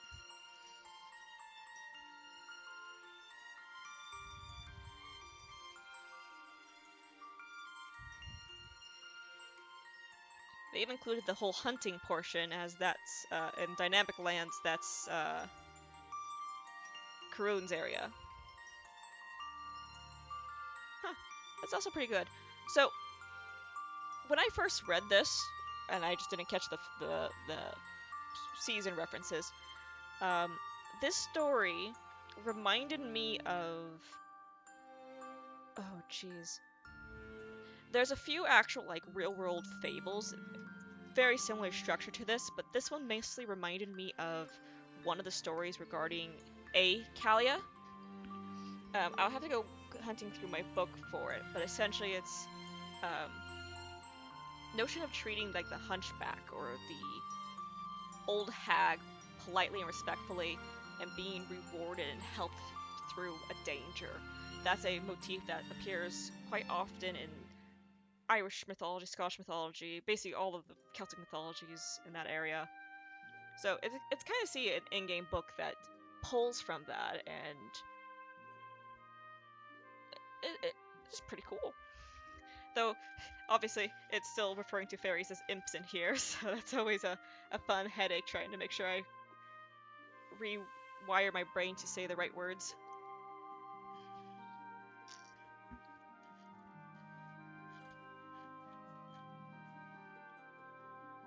I also think, didn't we get golden seeds during the Magmel quest? I think we did, but it's been long enough that I don't actually remember. Huh. I think we do too. I think that's actually one of the crafting things. But that's pretty neat. But again, another story that kind of foreshadows things to come. That's a lot of the fun of some of these in-game books. So now, we're going to go into the next story.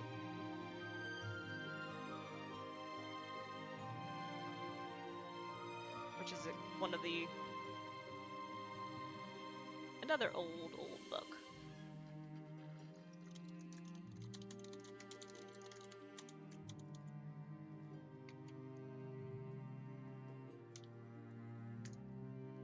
story of a white doe.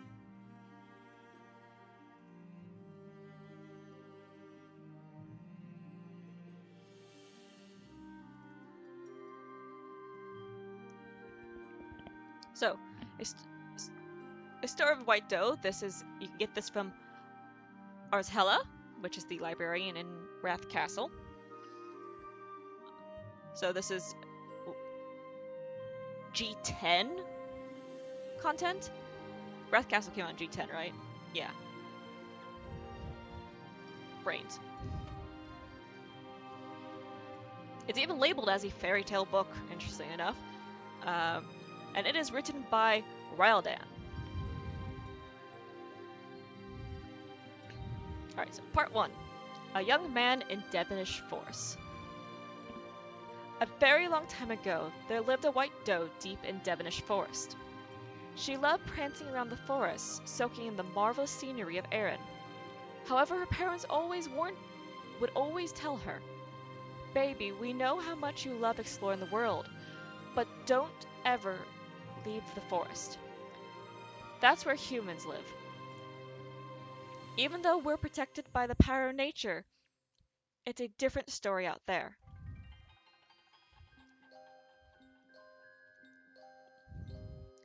Then one warm sunny day, the white doe was chasing around a swarm of butterflies. Soon she realized she arrived at the edge of the forest. She remembered what her parents always told her about leaving the forest. Just as she decided to turn around, she caught a glimpse of a young man practicing with his sword on a wooden dummy just outside the forest. His wavy long hair, hard chiseled face, his deep blue eyes. The white doe fell in love with the young man at first sight. From that day forward, the white doe came out and hid behind a tree to watch the young man train. As time passed, the white doe slowly began learning more about the young man. He was training to become a knight. She learned that he lost his parents recently and he's living all alone.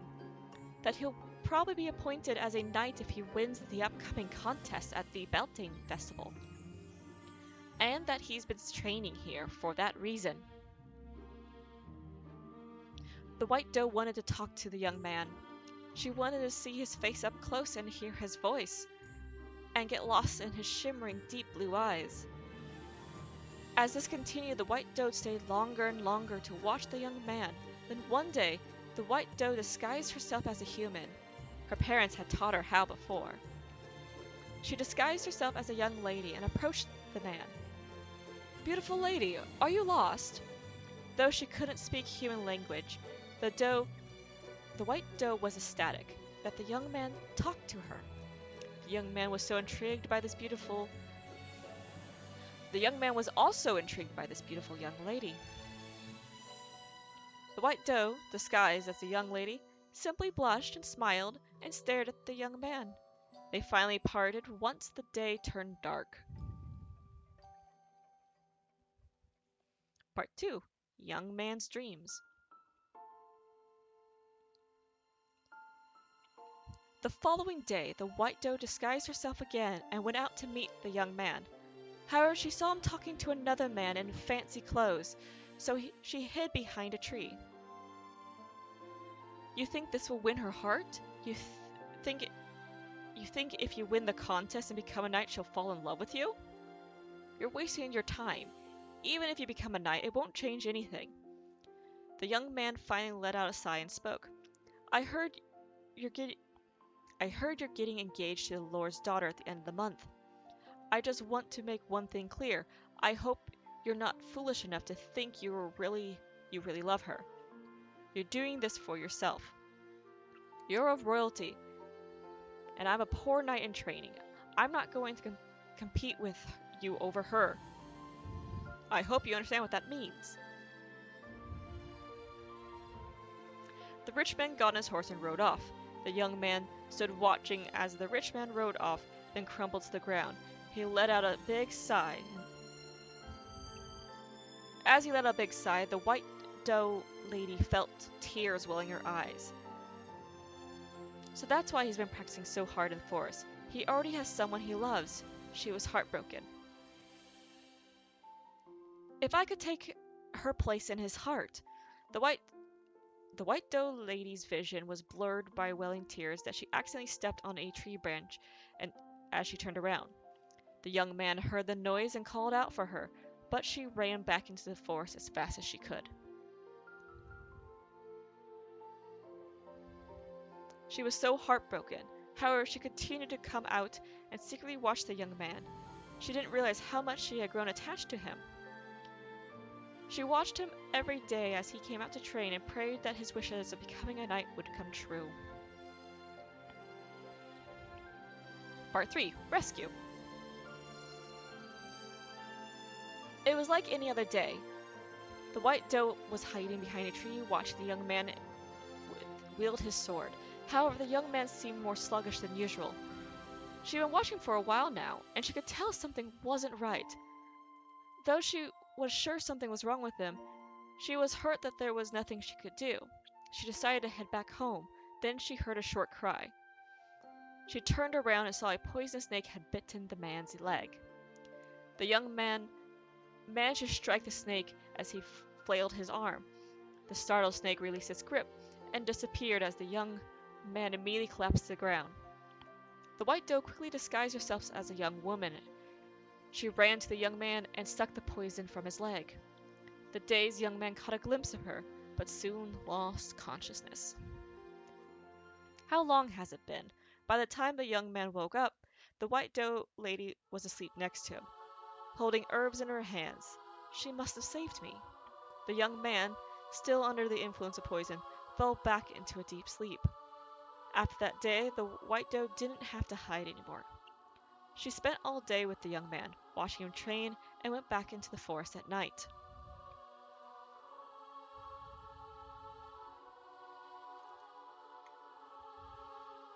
Part,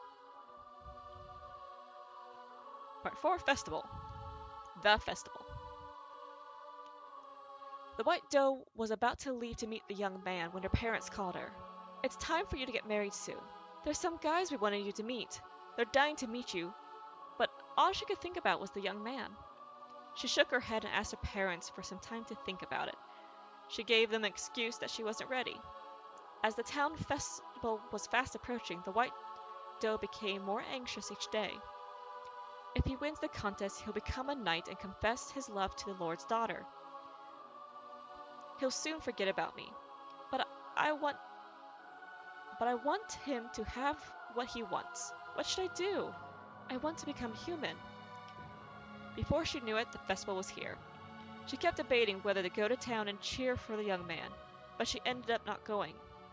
It rained that day. The only thing the white doe could do was go up to the hillside and pray for the young man as she stared at the distant light beaming from town. The rain continued even as the festival ended, and didn't stop for some time after that. The next day, and the next day, and the next day. Even though the festival ended, the young man didn't come to the forest for the next few days.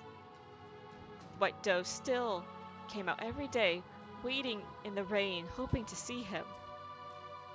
The young man finally showed up, long after the rain had stopped. His clothes were ripped, and his face seemed unusually tired and gloomy. I lost the contest, he said as he stared at the white doe lady. Pathetic, huh?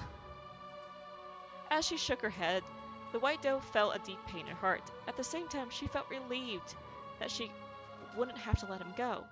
She ran into his arms, and they held each other for a long time. Though they didn't say anything, they felt each other's hearts. Part 5. The Crossroad. Another few days passed. The young man rushed towards the forest and embraced the white doe, who was waiting for him. I decided to become a hunter. The white doe couldn't believe her ears. It's because of you. I love this forest. I want to stay here forever. The white doe felt her heart drop. He's going to become a hunter? She shook her head with a disappointed look on her face, and they continued to talk. No, it's okay. I've given up on becoming a knight. I'll be happy being a hunter here, especially because I'll see you. She couldn't believe it. She slowly backed away from the young man and ran away. He began hunting. It was new to him, but as time went by, he got better and better. His life was soon filled with catching wild beasts, bloodstains, butchering meat, and setting up traps. Soon he became a famous hunter of town.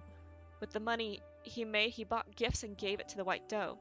But each time she received gifts, all she could do was cry.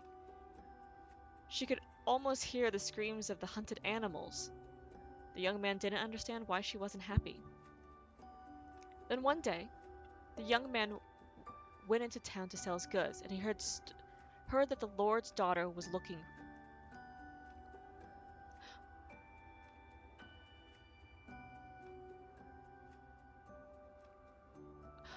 for him. Oh, there's a typo in here. Sorry, guys. Although he didn't want to care, he couldn't help but think about it. He tried to calm himself as he arrived at her house. The Lord's daughter, more beautiful than before, greeted him and opened her mouth. Did you know that a white doe lives inside Devonish Forest? The young man answered, It's just a myth. I've never seen one. You are the master of the forest. I know you'll be able to find it.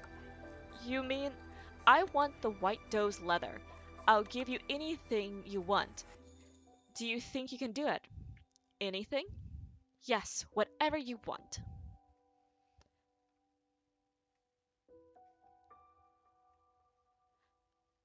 Oh.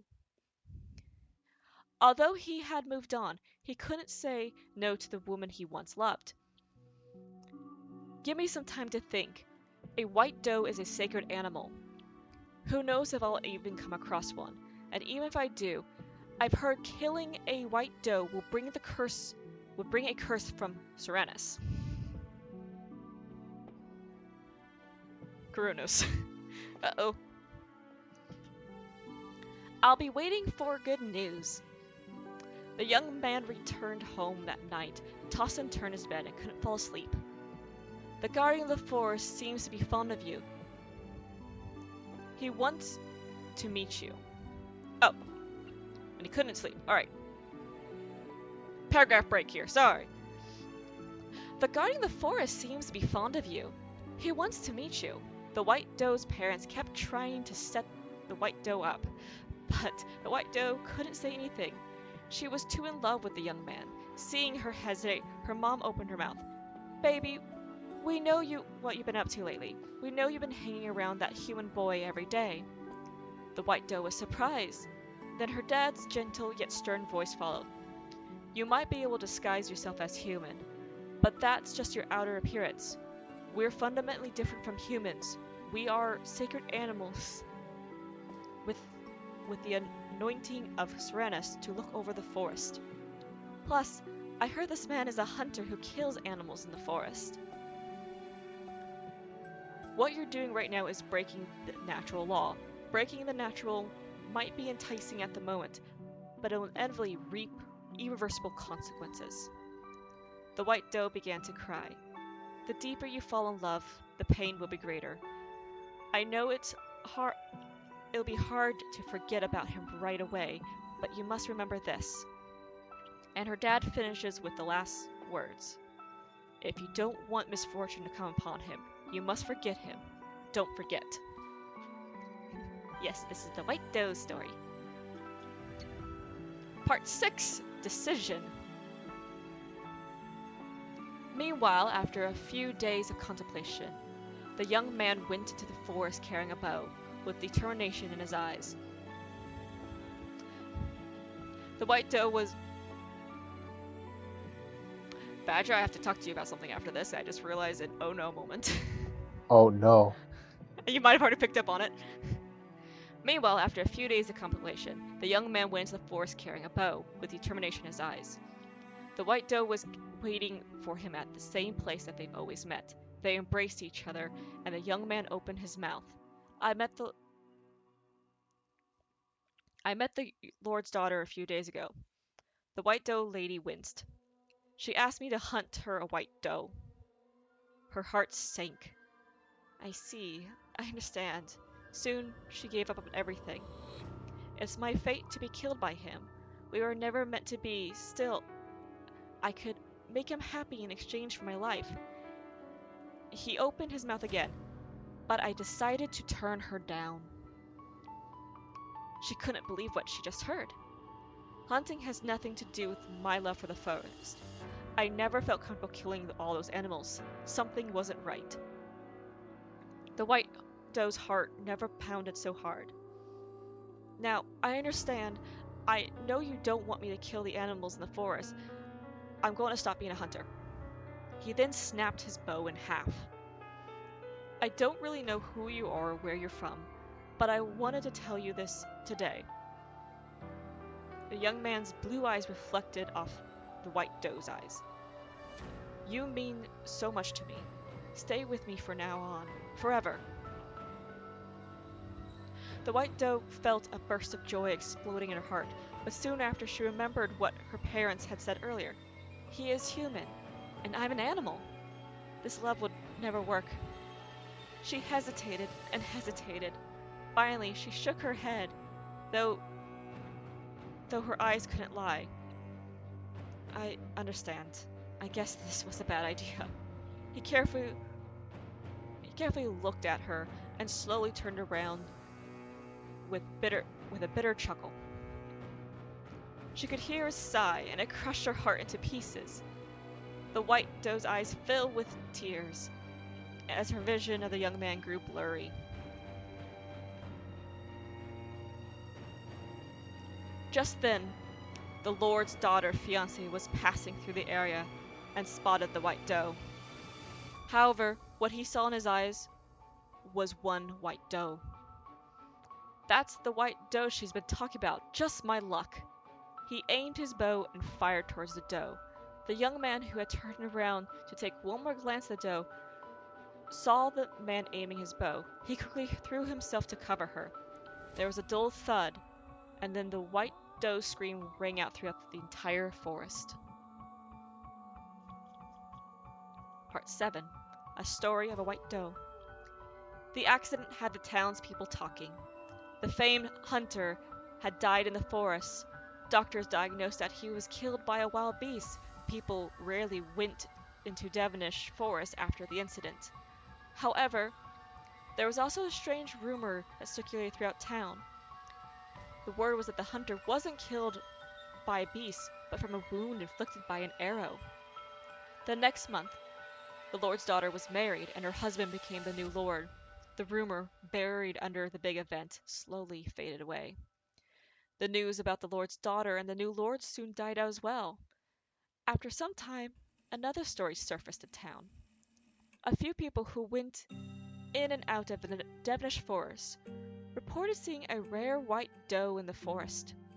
What's more interesting is that they said there is a blue-eyed deer who is always by her side.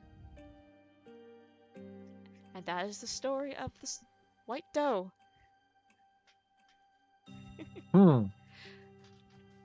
So, a few things that I picked up when reading this. It brought up Kronos. Or Kronos, however you wish me to say it. Which, we know that's the title for the guardian of, like, field forest, or the authority of the forest guardian that used to belong to the Incubus King.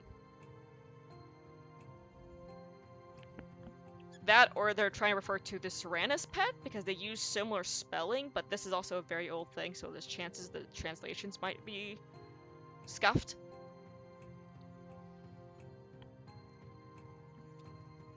But Devonish Forest is like one of those things that I really want us to see one day, because oh jeez.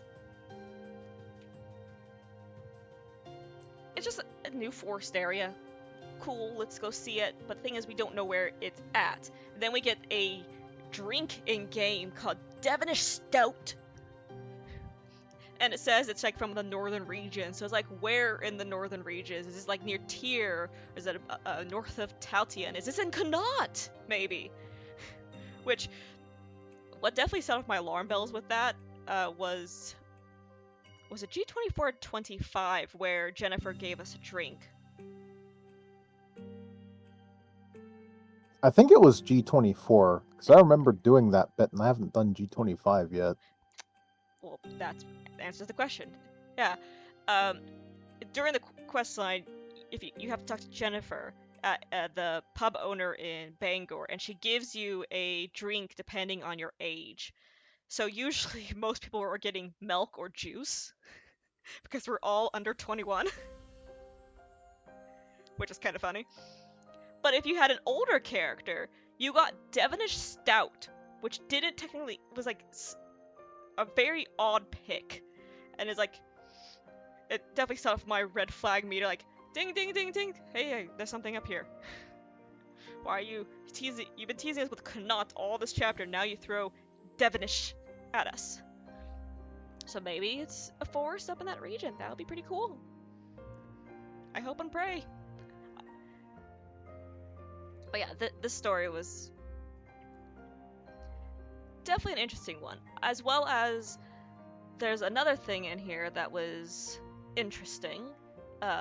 White animals being sacred. So in Iria, there is a exploration quest, and you showed me this, and I might have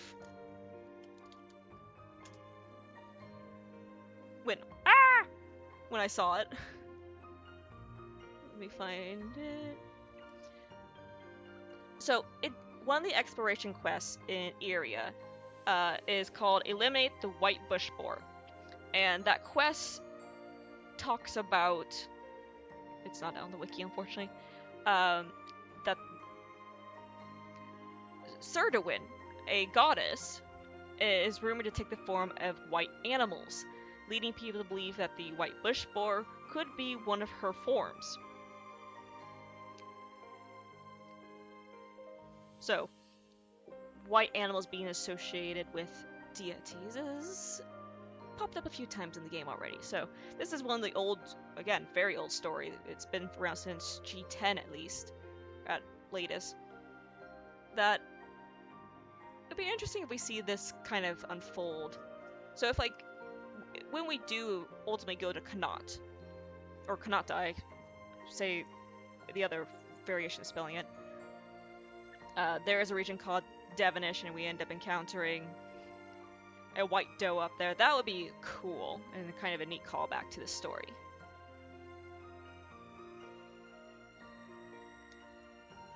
Alright. So let's hop into the next story, which is the last in-game book that I'm going to be reading today.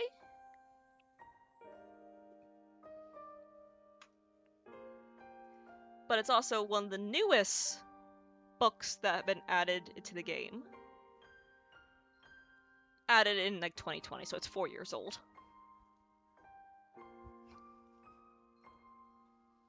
2020 was 4 years ago? Yes. Oh my god. I know. Where did the last few years go?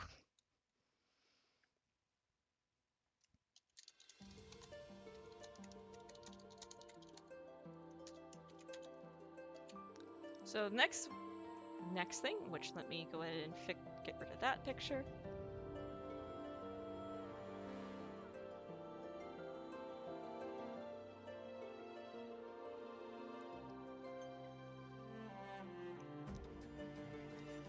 The Kingdom of Moon and Mist. Written by an unknown author. So, this book popped up in kind of line with like the earlier Lovers of the Force of Desire, where it's highly suspected this is alluding to something that's going to come in a later storyline. And as I read this, folks will probably catch on to, folks who have at least played through all the generations will likely pick up on those hints. So, let's get started. Kingdom of Moon and Mist. It was a warm, sunny afternoon, much like any other. And on this particular afternoon, a young boy panted heavily as he ran towards the dense forest. His elders had warned him many times that it's too dangerous to go alone. But on a day as nice as this, Surely it would be all right. What would his friends think if he told them he had braved its mysterious paths alone? What stories would he have to tell? I could go wherever I wanted, even whenever I wanted. That's the story. That's what the story said. I could even see my mother again, the boy mused as he veered deeper into the woods. As he stopped to dab the sweat from his face, he came to a sudden realization that the forest had grown far too quiet. He could hear no birds cheeping, and scarcely even the rustling of wind through the canopy above. As he turned, he realized that the light mist that he had seen around him had thickened into a fog, obscuring the way he had come. How strange! I was just going to head in and turn back out, then be home in time for supper. But where am I? A creepier fear settled on him, revealed in his words, though he himself did not realize it. Was this glimmering fog a trick of the fairies who had since ancient times called these woods home? As he tried to reorient himself amidst the hazy landscape, the fog continued to thicken, to the point where he could scarcely see past the thick trunks of the trees nearby. The boy made his way slowly forward, uncertainly marking each footstep. All he could see were pale lights that seemed to dance and weave deeper in the fog. The boy lost track of all time, uncertain how long he had been trudging through the fog. After what seemed like hours, he saw faint rays of sunlight piercing through the fog, and suddenly the mist rolled back, to reveal before him a vast blue ocean. Wow! So that's the sea.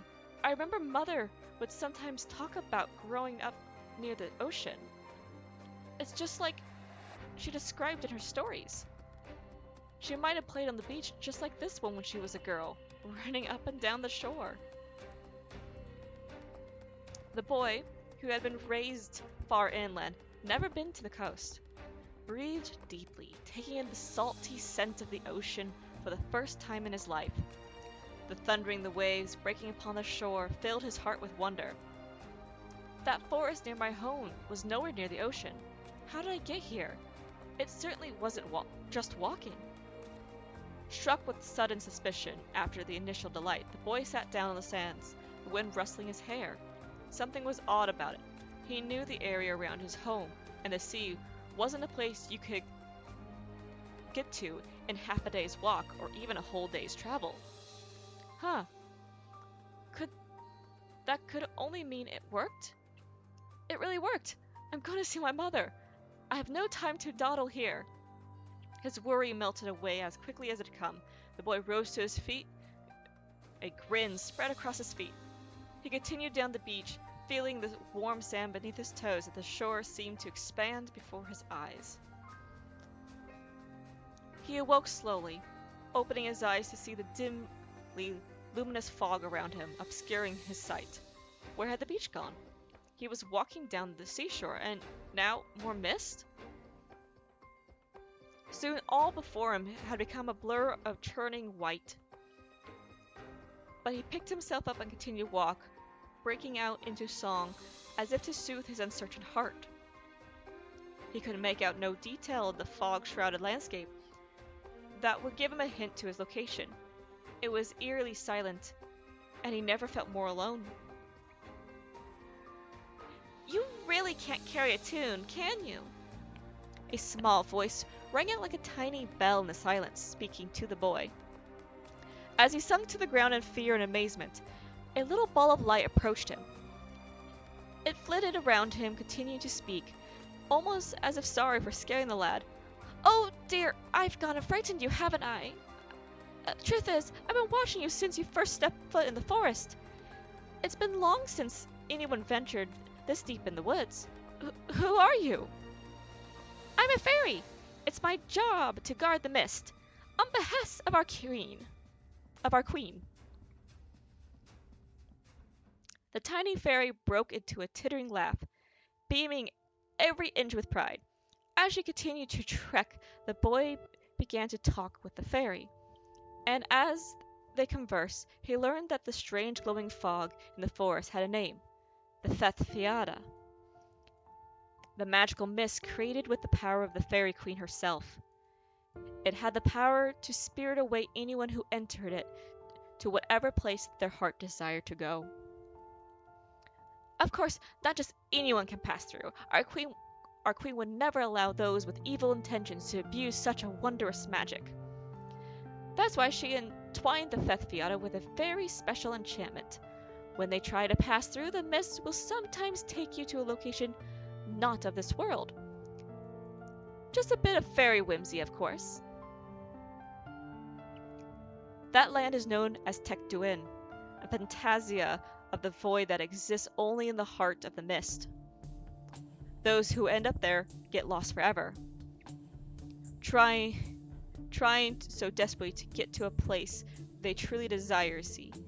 But the Feth Fiata answers only to the pure, those whose hearts are noble and kind. Amazing! Does that mean I'll be able to see my mother? She died some time ago. Oh, are you a good boy, pure of heart? I am. I wake up early, I don't stay out late, I respect my elders, I always do what's asked of me. The two continue to talk as they travel along, enjoying each other's company. After what seems like many miles and many ebbings and flowings of the mist around them, they came to a place covered in a deep darkness, as though far, far underground. Where is this place? Wait a minute, didn't you say you want to see your mother? I did, but this place seems gloomy. Why would my mother be underground? My father said she's gone to a wonderful land where each day is full with delicious food and beautiful music. A place where she doesn't have to be in pain anymore. The fairy let out a deep sigh, seemingly flustered by the boy's answer, but at the same time she began to feel a strange fear. For it had not expected that the mist would bear them to the very land of the dead. Ooh, you really did now, kiddo? This is the underworld, the final shore where all souls congregate when their lives have run their course. The Fairy Queen holds no power here. This land is governed by the King of Death. And let me tell you, he's terrifying. Darkness and the night itself are at his command. What were you thinking coming here? It's super dangerous, and the fairy's ranting lecture was interrupted, however, by a strange aura that seemed to pervade their immediate surroundings. The boy quivered as something ice cold passed by him. He kept his eyes down, wanting to gaze up, but fearing what he would see if he did. But as the coldness spread over him, it seems to lay heavy upon his heart. He found himself transfixed to the spot. Okay, just quickly point out, the book literally just has a line of quotations of just nothing but dots for someone just silently looming nearby. I do not know how to verbalize that besides explaining there's someone looming over. Hey, listen, why aren't you answering? He's asking if you come to resurrect your mother. But the fairy was trembling with dread, just as the boy himself. A loud whisper into the ear was the most she could manage. It was only then that the boy realized that the tingling chill he could not understand was a question, poised to him by the presence that hovered above him. I just want to see my mother's smiling face again, I swear! Sobs. The boy's answer came soft, almost inaudible, but for the vast silence that lay over the place. All that the boy could sense was darkness, fear, and the overwhelming presence that surrounded him like a shroud. All thought of time fled. He knew not how long he and his fairy friend remained in that place. Eventually, he felt his trembling lessen. His ears perked, realizing that a voice that had belonged solely to his happiest memories was calling to him. The boy returned from his fantastical adventure, and upon hearing his tale, those from his village broke into laughter. A magical mist, a fairy companion, meeting his departed mother! It's all hogwash, they said. No more than the vivid imaginings of an idle mind. But among the number, some harbored a faint hope. And as the weeks wore on, many would make their own journey into the forest, just as the boy had done. However, the hearts of most were filled with thoughts of wealth and greed, and they never returned from their sojourn. Perhaps they had found what they had sought, but without pure of hearts, they would not find their way back through this shifting landscape of Tecduin. The boy wondered whether he too would have returned. He had seen his mother again, if only for a short time, but her wise advice and the fairy's prompting let him know that as a living soul he could not remain long in the world of the dead. All these memories he kept in his heart, living near the forest.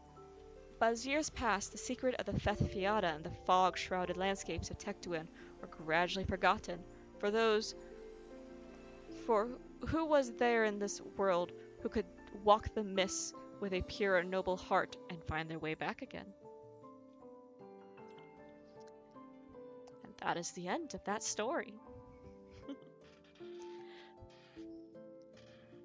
So besides it flat out saying Fethfiada and Tecduin, hey, there's some reference to the realm of the dead and the fairy queen stuff there. So I think we're in for a fun time with the upcoming chapter. What do you think, Badger? Wawa.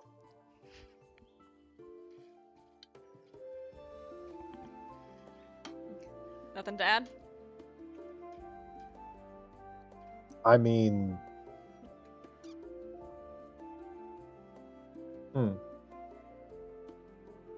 If we do go there, I wonder if we're going to meet anyone we've already seen.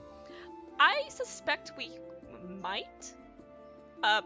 If we go to the Realm of Dead, I fully expect we'll run into some of the Halloween event NPCs.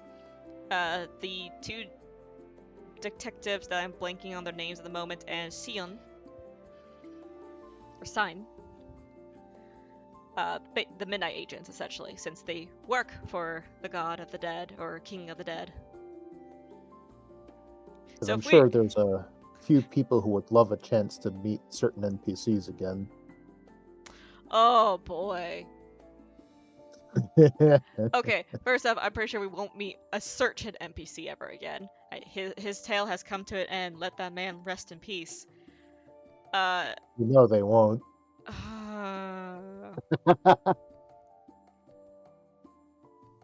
I can already imagine. I can already foresee all the fan art on Twitter if that plays out. We get to visit Land of Dead, we get to go see all of our husbandos that are dead. Or waifus. And there technically are some female characters that have died.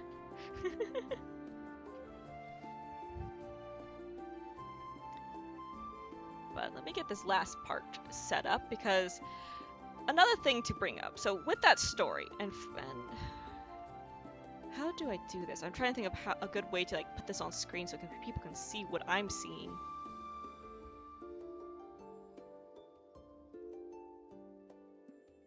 Here, let's take a screenshot.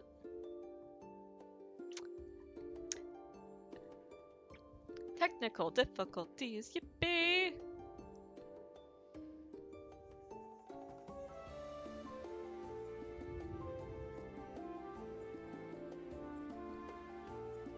Okay, and save this into my file.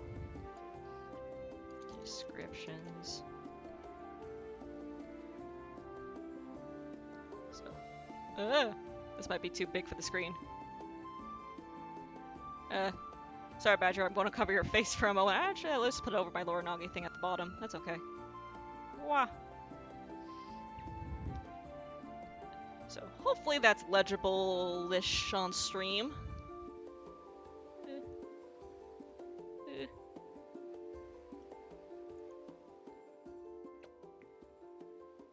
It's legible enough. So, the description here. Is governed by the King of Death. He's terrifying. Darkness and night itself are his to command. And then the strange aura pervading the area as something ice cold passed by him, and the coldness spread over him. So, as well as lay heavy upon his heart. So this is something I now need to actually hop in game slightly.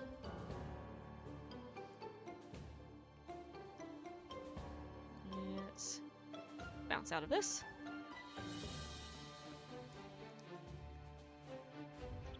By chance, it's okay. Let's open that up.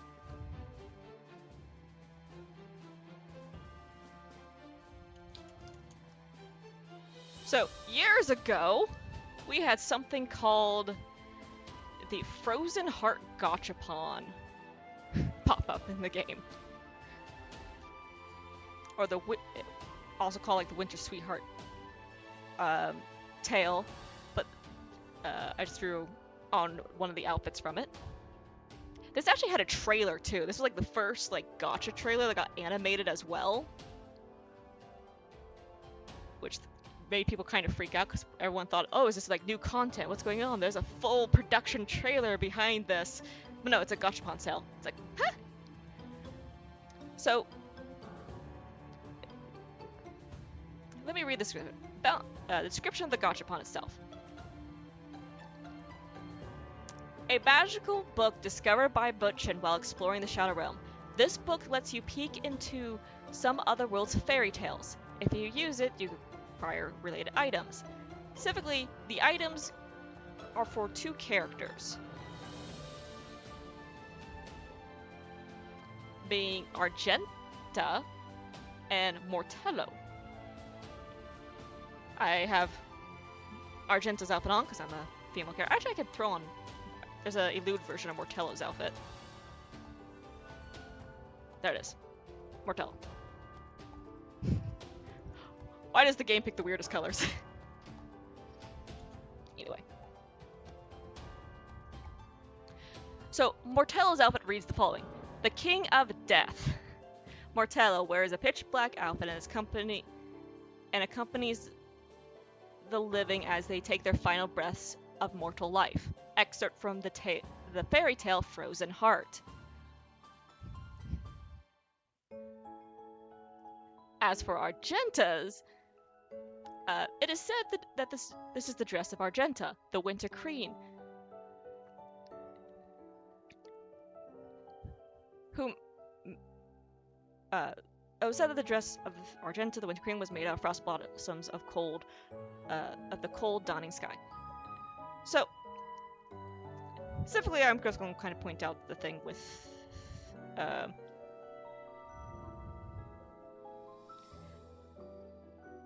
the dialogue in this book matches up with the description of the old Mortello and Argenta's gachapon stuff. First off, King of Death being used, as well as the let me read that comment again.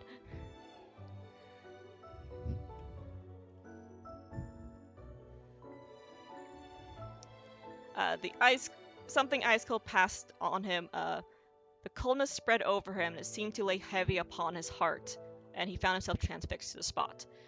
So, coldness, iciness, related titles, and these. Do you remember when this gacha came out, Badger? Actually, wait. Why am I even asking you? I have the freaking wiki page. I am not thinking.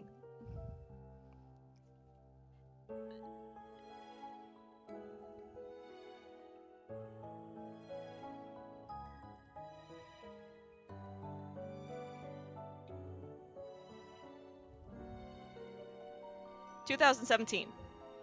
2017. Oh, jeez. It's even longer ago. But, basically the Kingdom of Moon and Mist, it using similar terminology that, like, the old god... Oh, what? Oh, be a second, gotcha. Um, it using similar terminology to this old gachapon, as well as this gachapon, the Mortella and I'm just blanking on names. Mortella and Argenta storyline actually got revisited again with like another gacha. They just here we go. Ah, words. Hi, Cuckoo.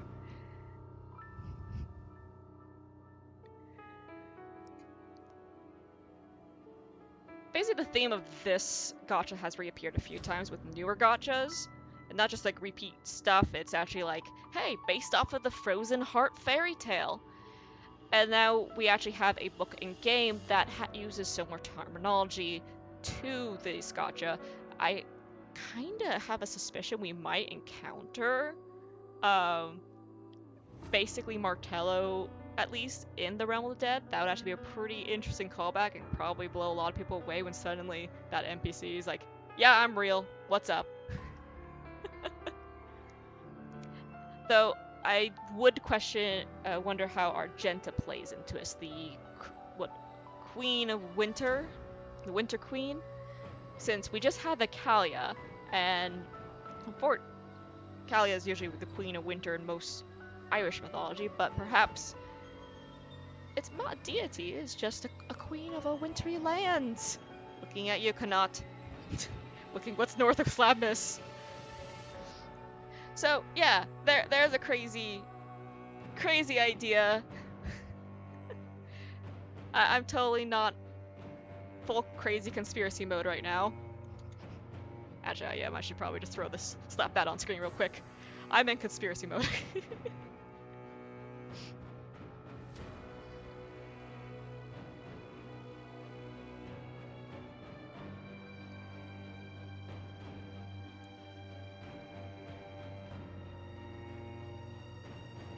So yeah, that's why I wanted to end it that last, since Realm of the Dead has been brought up a couple times, but also relation to the gacha, because technically the Frozen Heart fairy tale is a fairy tale within the game now.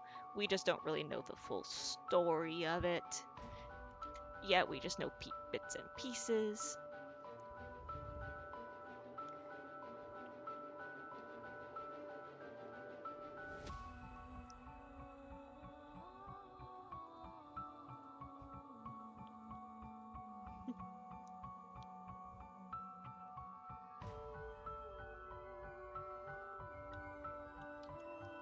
Let's see, where is... I know there is a YouTube video for it. I should probably find that real quick.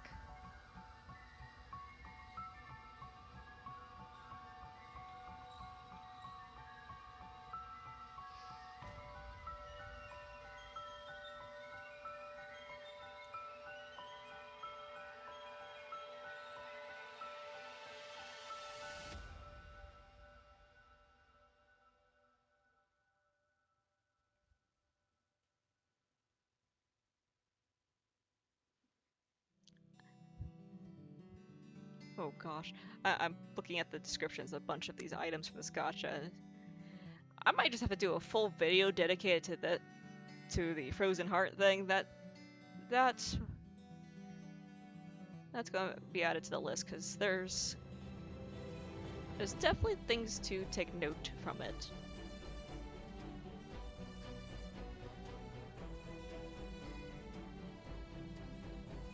And before, Argenta is the Fairy Queen and Martella is the King of the Dead, and that's the storyline we're dealing with. So that might be an interesting take, and we'll see. Because Argenta in the gacha, it's not so much snow or ice that she's associated. It's like a lot of wintry flowers.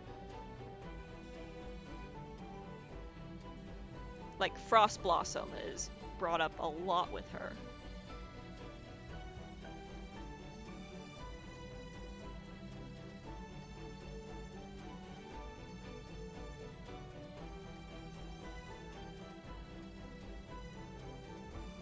So that might be fun. Also, we lost Badger, so.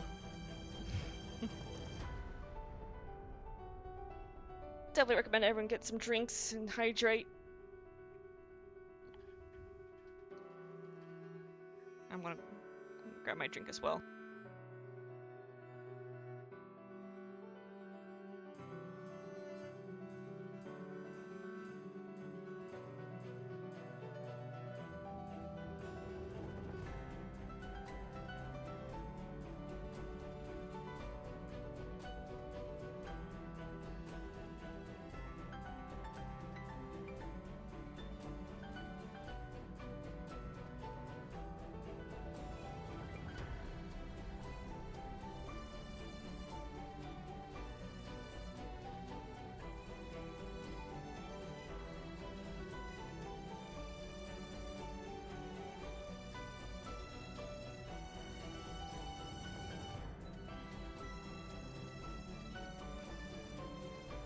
Yippee!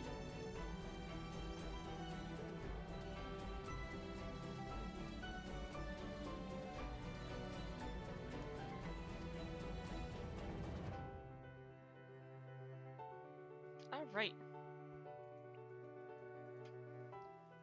Well, that is it for the stories. There are obviously many more books in the game. But for the fairy tales, that's pretty much all of them for now. There are, of course, a few little legends things scattered about. But that will have to be in another video sometime.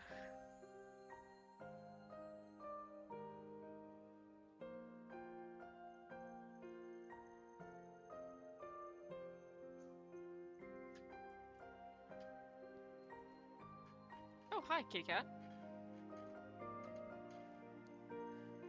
Yeah, I definitely need to get a cat cam.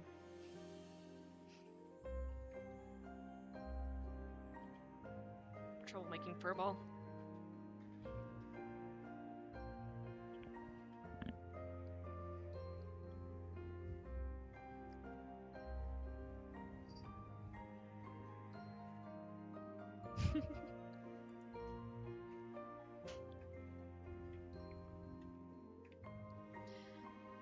So, how's everyone in chat doing today? I know it's been a lot of talking from my part, but I haven't been able to chat too much with you guys.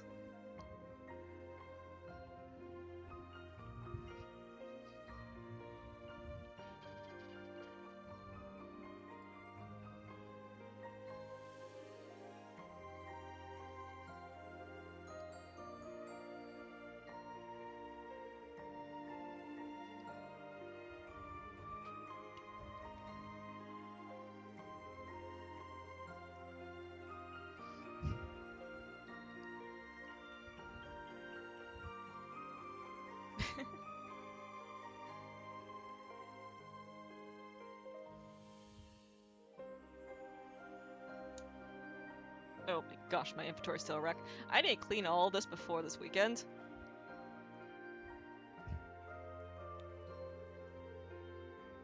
Because next Monday I will be streaming G26 in its entirety, or at least best entirety I can do.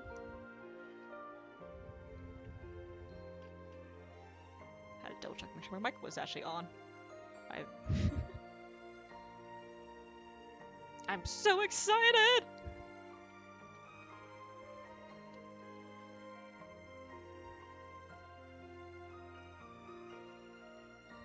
My accomplice is still AFK. Oh, what's happening here? Turn around. There we go.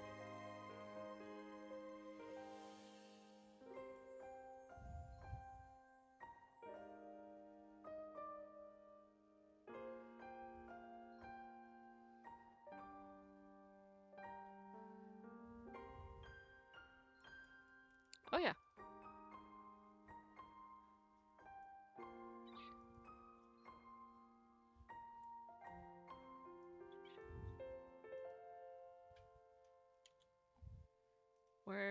Stop. We're at the end of the song. Cool. I actually want to mess with something real quick.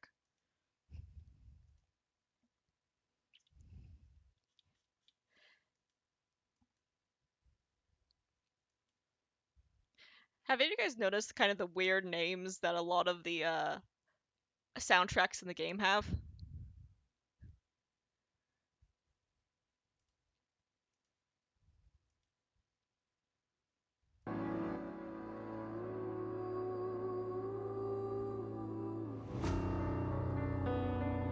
Ah, hi Badger. You're back. Wawa. So, welcome back. Just messing around a little bit now.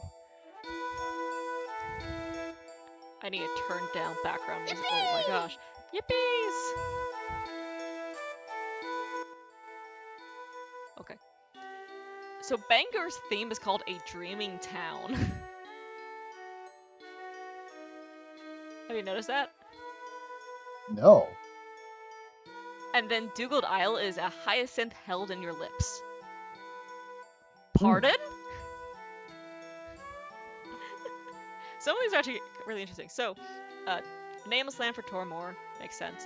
A new town for Dumbarton, which makes sense. Hey, new big town, you're out of tier. I don't have Dougal's, but a place of glory. A soothing Iwan's house. Oh.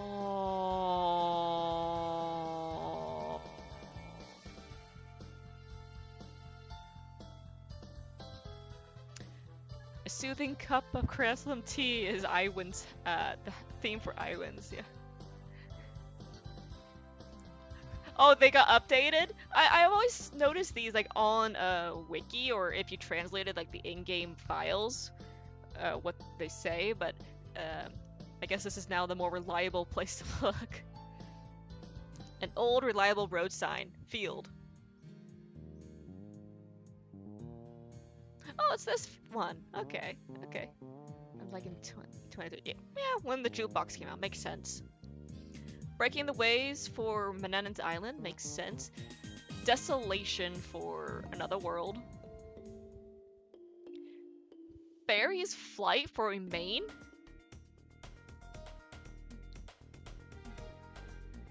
That's an odd choice. And you should be hearing these changes too, Badger, as I'm bouncing around, I think. I have the music turned off. Oh, yeah, it's not changing either, so let me fix that. Because I always listen to my own music while playing. Ah. Festival fun, Professia. That is so logical. From the depths of despair for Tor Ravine.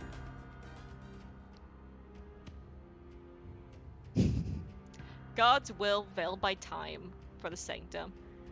Oh, Doki Doki Island, heart racing morning. I forget that Doki Doki Island actually has its own soundtrack.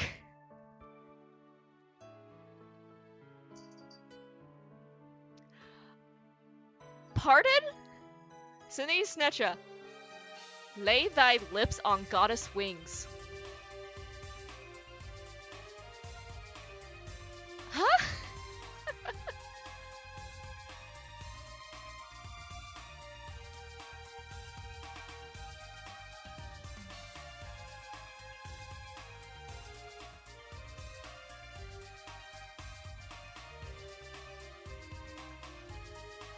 Oh, cool. Definitely you reference that later. Moonlight Dreams, I actually listen to this song a lot. Nameless Tombstone for Sinmag Plains.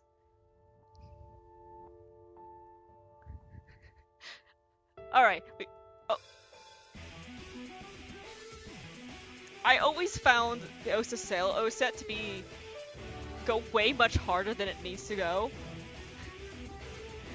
It's called One Way, but it's like epic guitar riff. Here we go.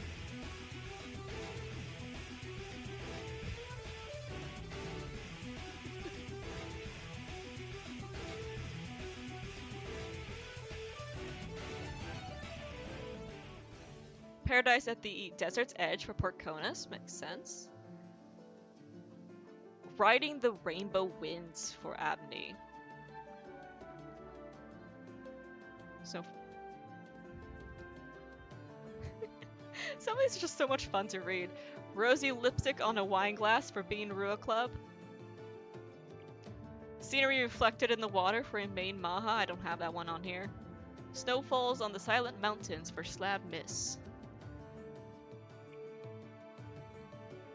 Frozen beacon for Port Sella. Wait. Oh, this one. I don't know why I never computed in my head that there was a separate soundtrack for the graveyard in tier.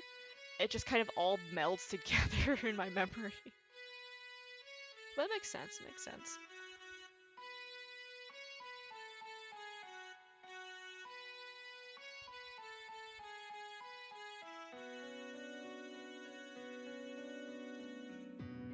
A colorless deja vu for Folda's theme. A magnificent sight for G2 theme, I don't have that. A night of gritting madness for Vane.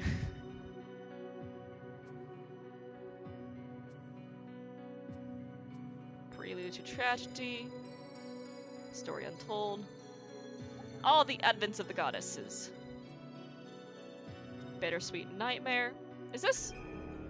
Yeah, this is the Incubus King one. Or at least one of the bad guy themes. Honed Echo that reaps the dawn for Avalon Field.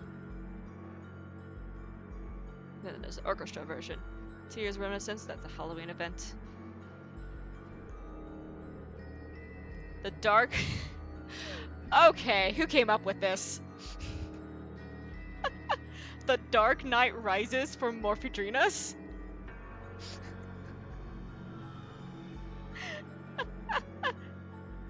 Is that really what it is in Korea?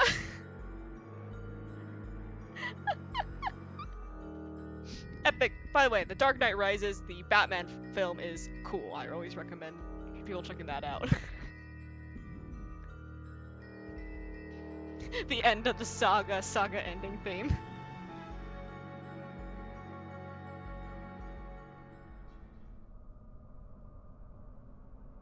Oh!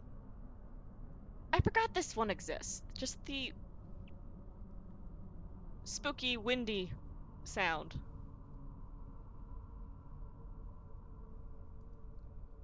Alright, let's take a look at the dungeon themes. Oh dear gosh. I don't have many of these unlocked. So I have no idea what a Cleaving Blades Reflection is. I see. This is Glenburna, so it's a dream that took root within the fissure. A Legends Landing, the Black Moon Chrome Crutches theme. That was a fun one. A Marigold that bloomed alone for Dervla.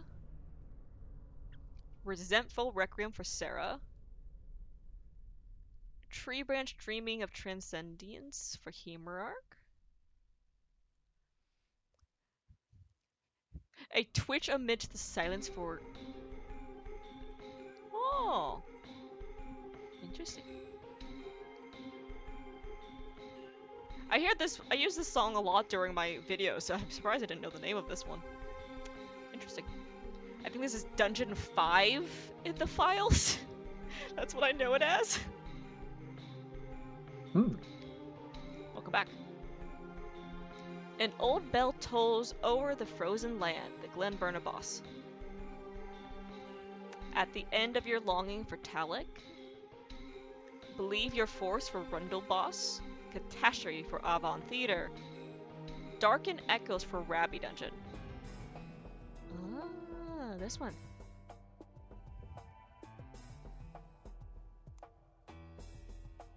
Deep Forest is the name of the dungeon music for Feodum Coil.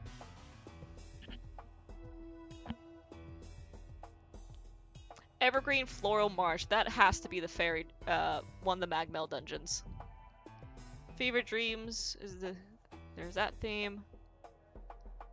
Pika, Final Resting Place. Formidable Adversary, the boss theme. Hatred for Bari Dungeon. Huh. Hidden in the Watery Depths. This has 3 versions. That must be... Ah, Sinid. She Finidad.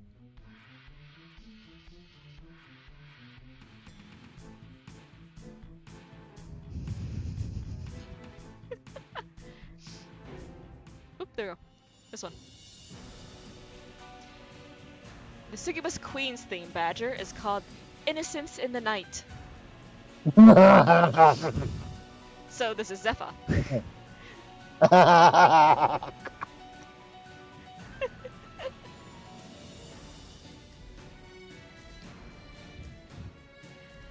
The Tech Duin boss mission is Intruders will be eliminated. That's actually kind of interesting. Intruders will be eliminated, so The only thing I can think we're of the when I hear that intruders, is the clearly. Yeah? darn beach balls. I hate those guys so much. Ah, yeah, the beach balls. Alley Dungeon, may God's blessing be with us. Morgan's Caprice and Math. Oh yeah, this theme.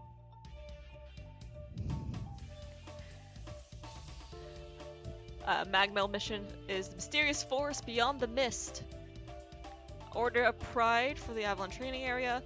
Prince of Solitude for Castle Dungeon. Oh, that's for the referencing the incubi.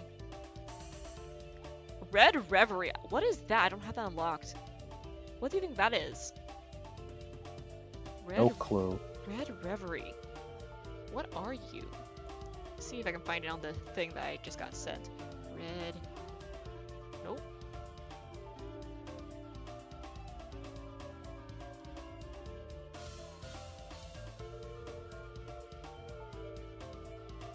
Nope, it's not on there, sadly. Darn. But interesting. I'm gonna have to look for that one later. I'll look at that on the wiki. I like how another one for Balor. All of his themes. Balor has like the most themes in the game, which is interesting. Resounding Inner Memories. Stash Battle Arena. Slash. Oh, why did I say Stash? Boss. 8-bit version. Chromebot. Wait, Final Stand. Chromeboss version. Oh.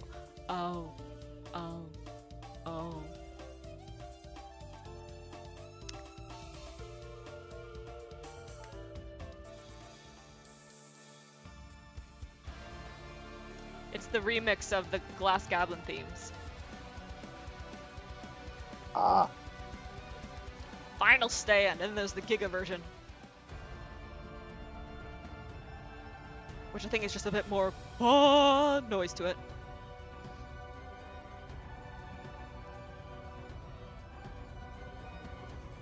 The Maze?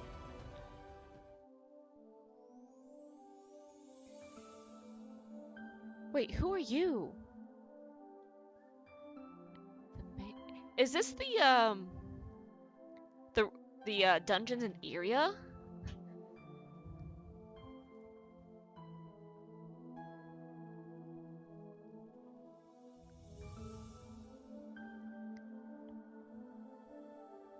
I think so. Hang on. Who is this? Let me turn up the music for this one.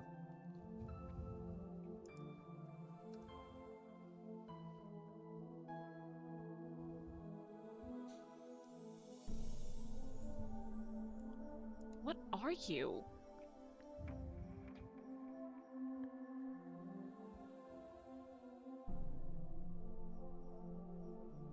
I know I've heard this soundtrack, I just can't remember what it is. I don't think this is...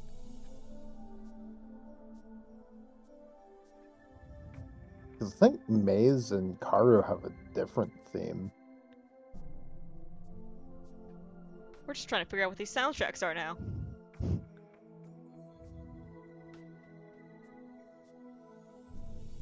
It's very interesting.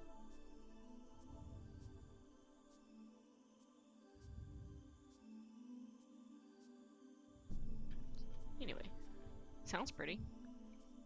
Victory Star for the Battle Arena. But it's the NPC songs that are interesting. Mike's theme, A Blade Above the Sands. In fact, Badger, what NPC's themes do you want to know about? All of them at this rate. Okay. Sheena's is Cherry Hugh's Smile. She's the girl at the Laos restaurant.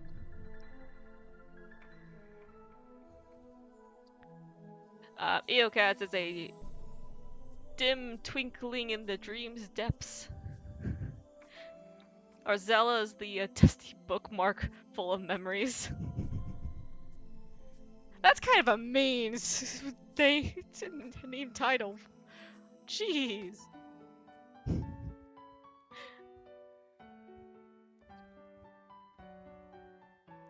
Borelli's is called A Golden Blossom Fading Like a Weka. Saiv's is a girl's dream of wealth. She's the merchant girl.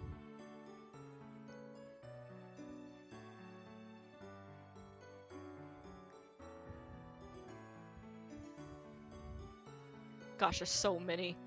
I'll probably do I think I'll do this as kind of a separate thing, breaking them down one day.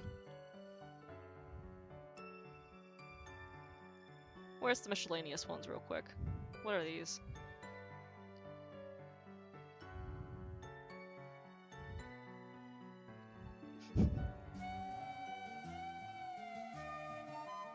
They have the closed beta test intro movie soundtrack in here too.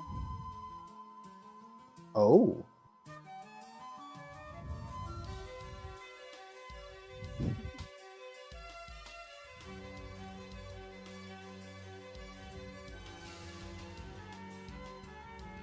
Not bad. I really miss how some of these older tracks sound. Yeah. Definitely worth its own video one day. But anyway, it is now after 5. This is probably a good stopping point for us. Because dinner needs to be made soon. So I'll let that play. Let me find someone to raid. Who's streaming right now? That's a good question.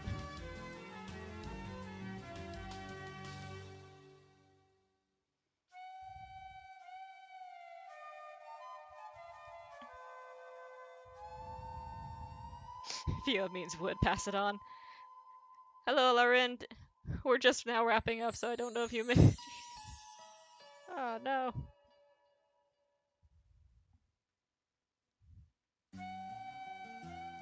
Oh, that's closed beta test song ends with the Mabi chimes. Oh. Oh. Well, don't worry. I will be uploading this video to YouTube here. Like, it'll probably go up tomorrow. So you get to hear all the storytellings and the theory cracking that came after it. You know, for once, hearing that Fiode just means wood. At least it's not forest. Like, port? Um, Oh, Origins Fury is currently streaming. Let's go raid him. That's probably...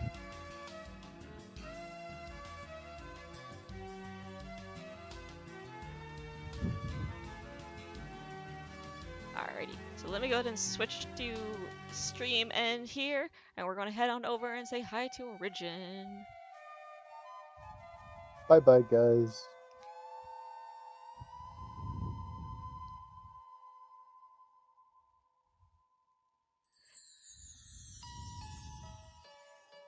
Yeah, don't worry, we'll... Bye.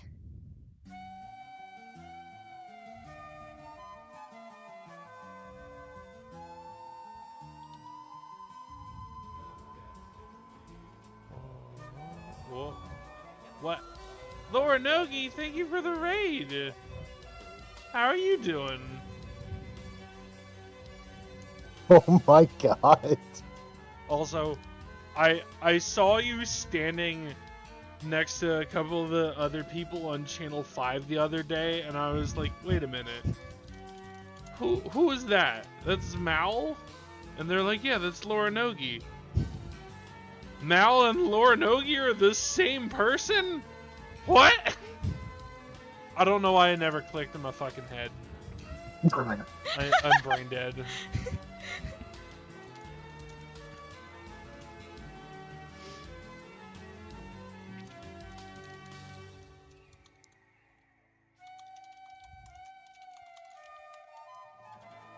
Ah, it's this guy.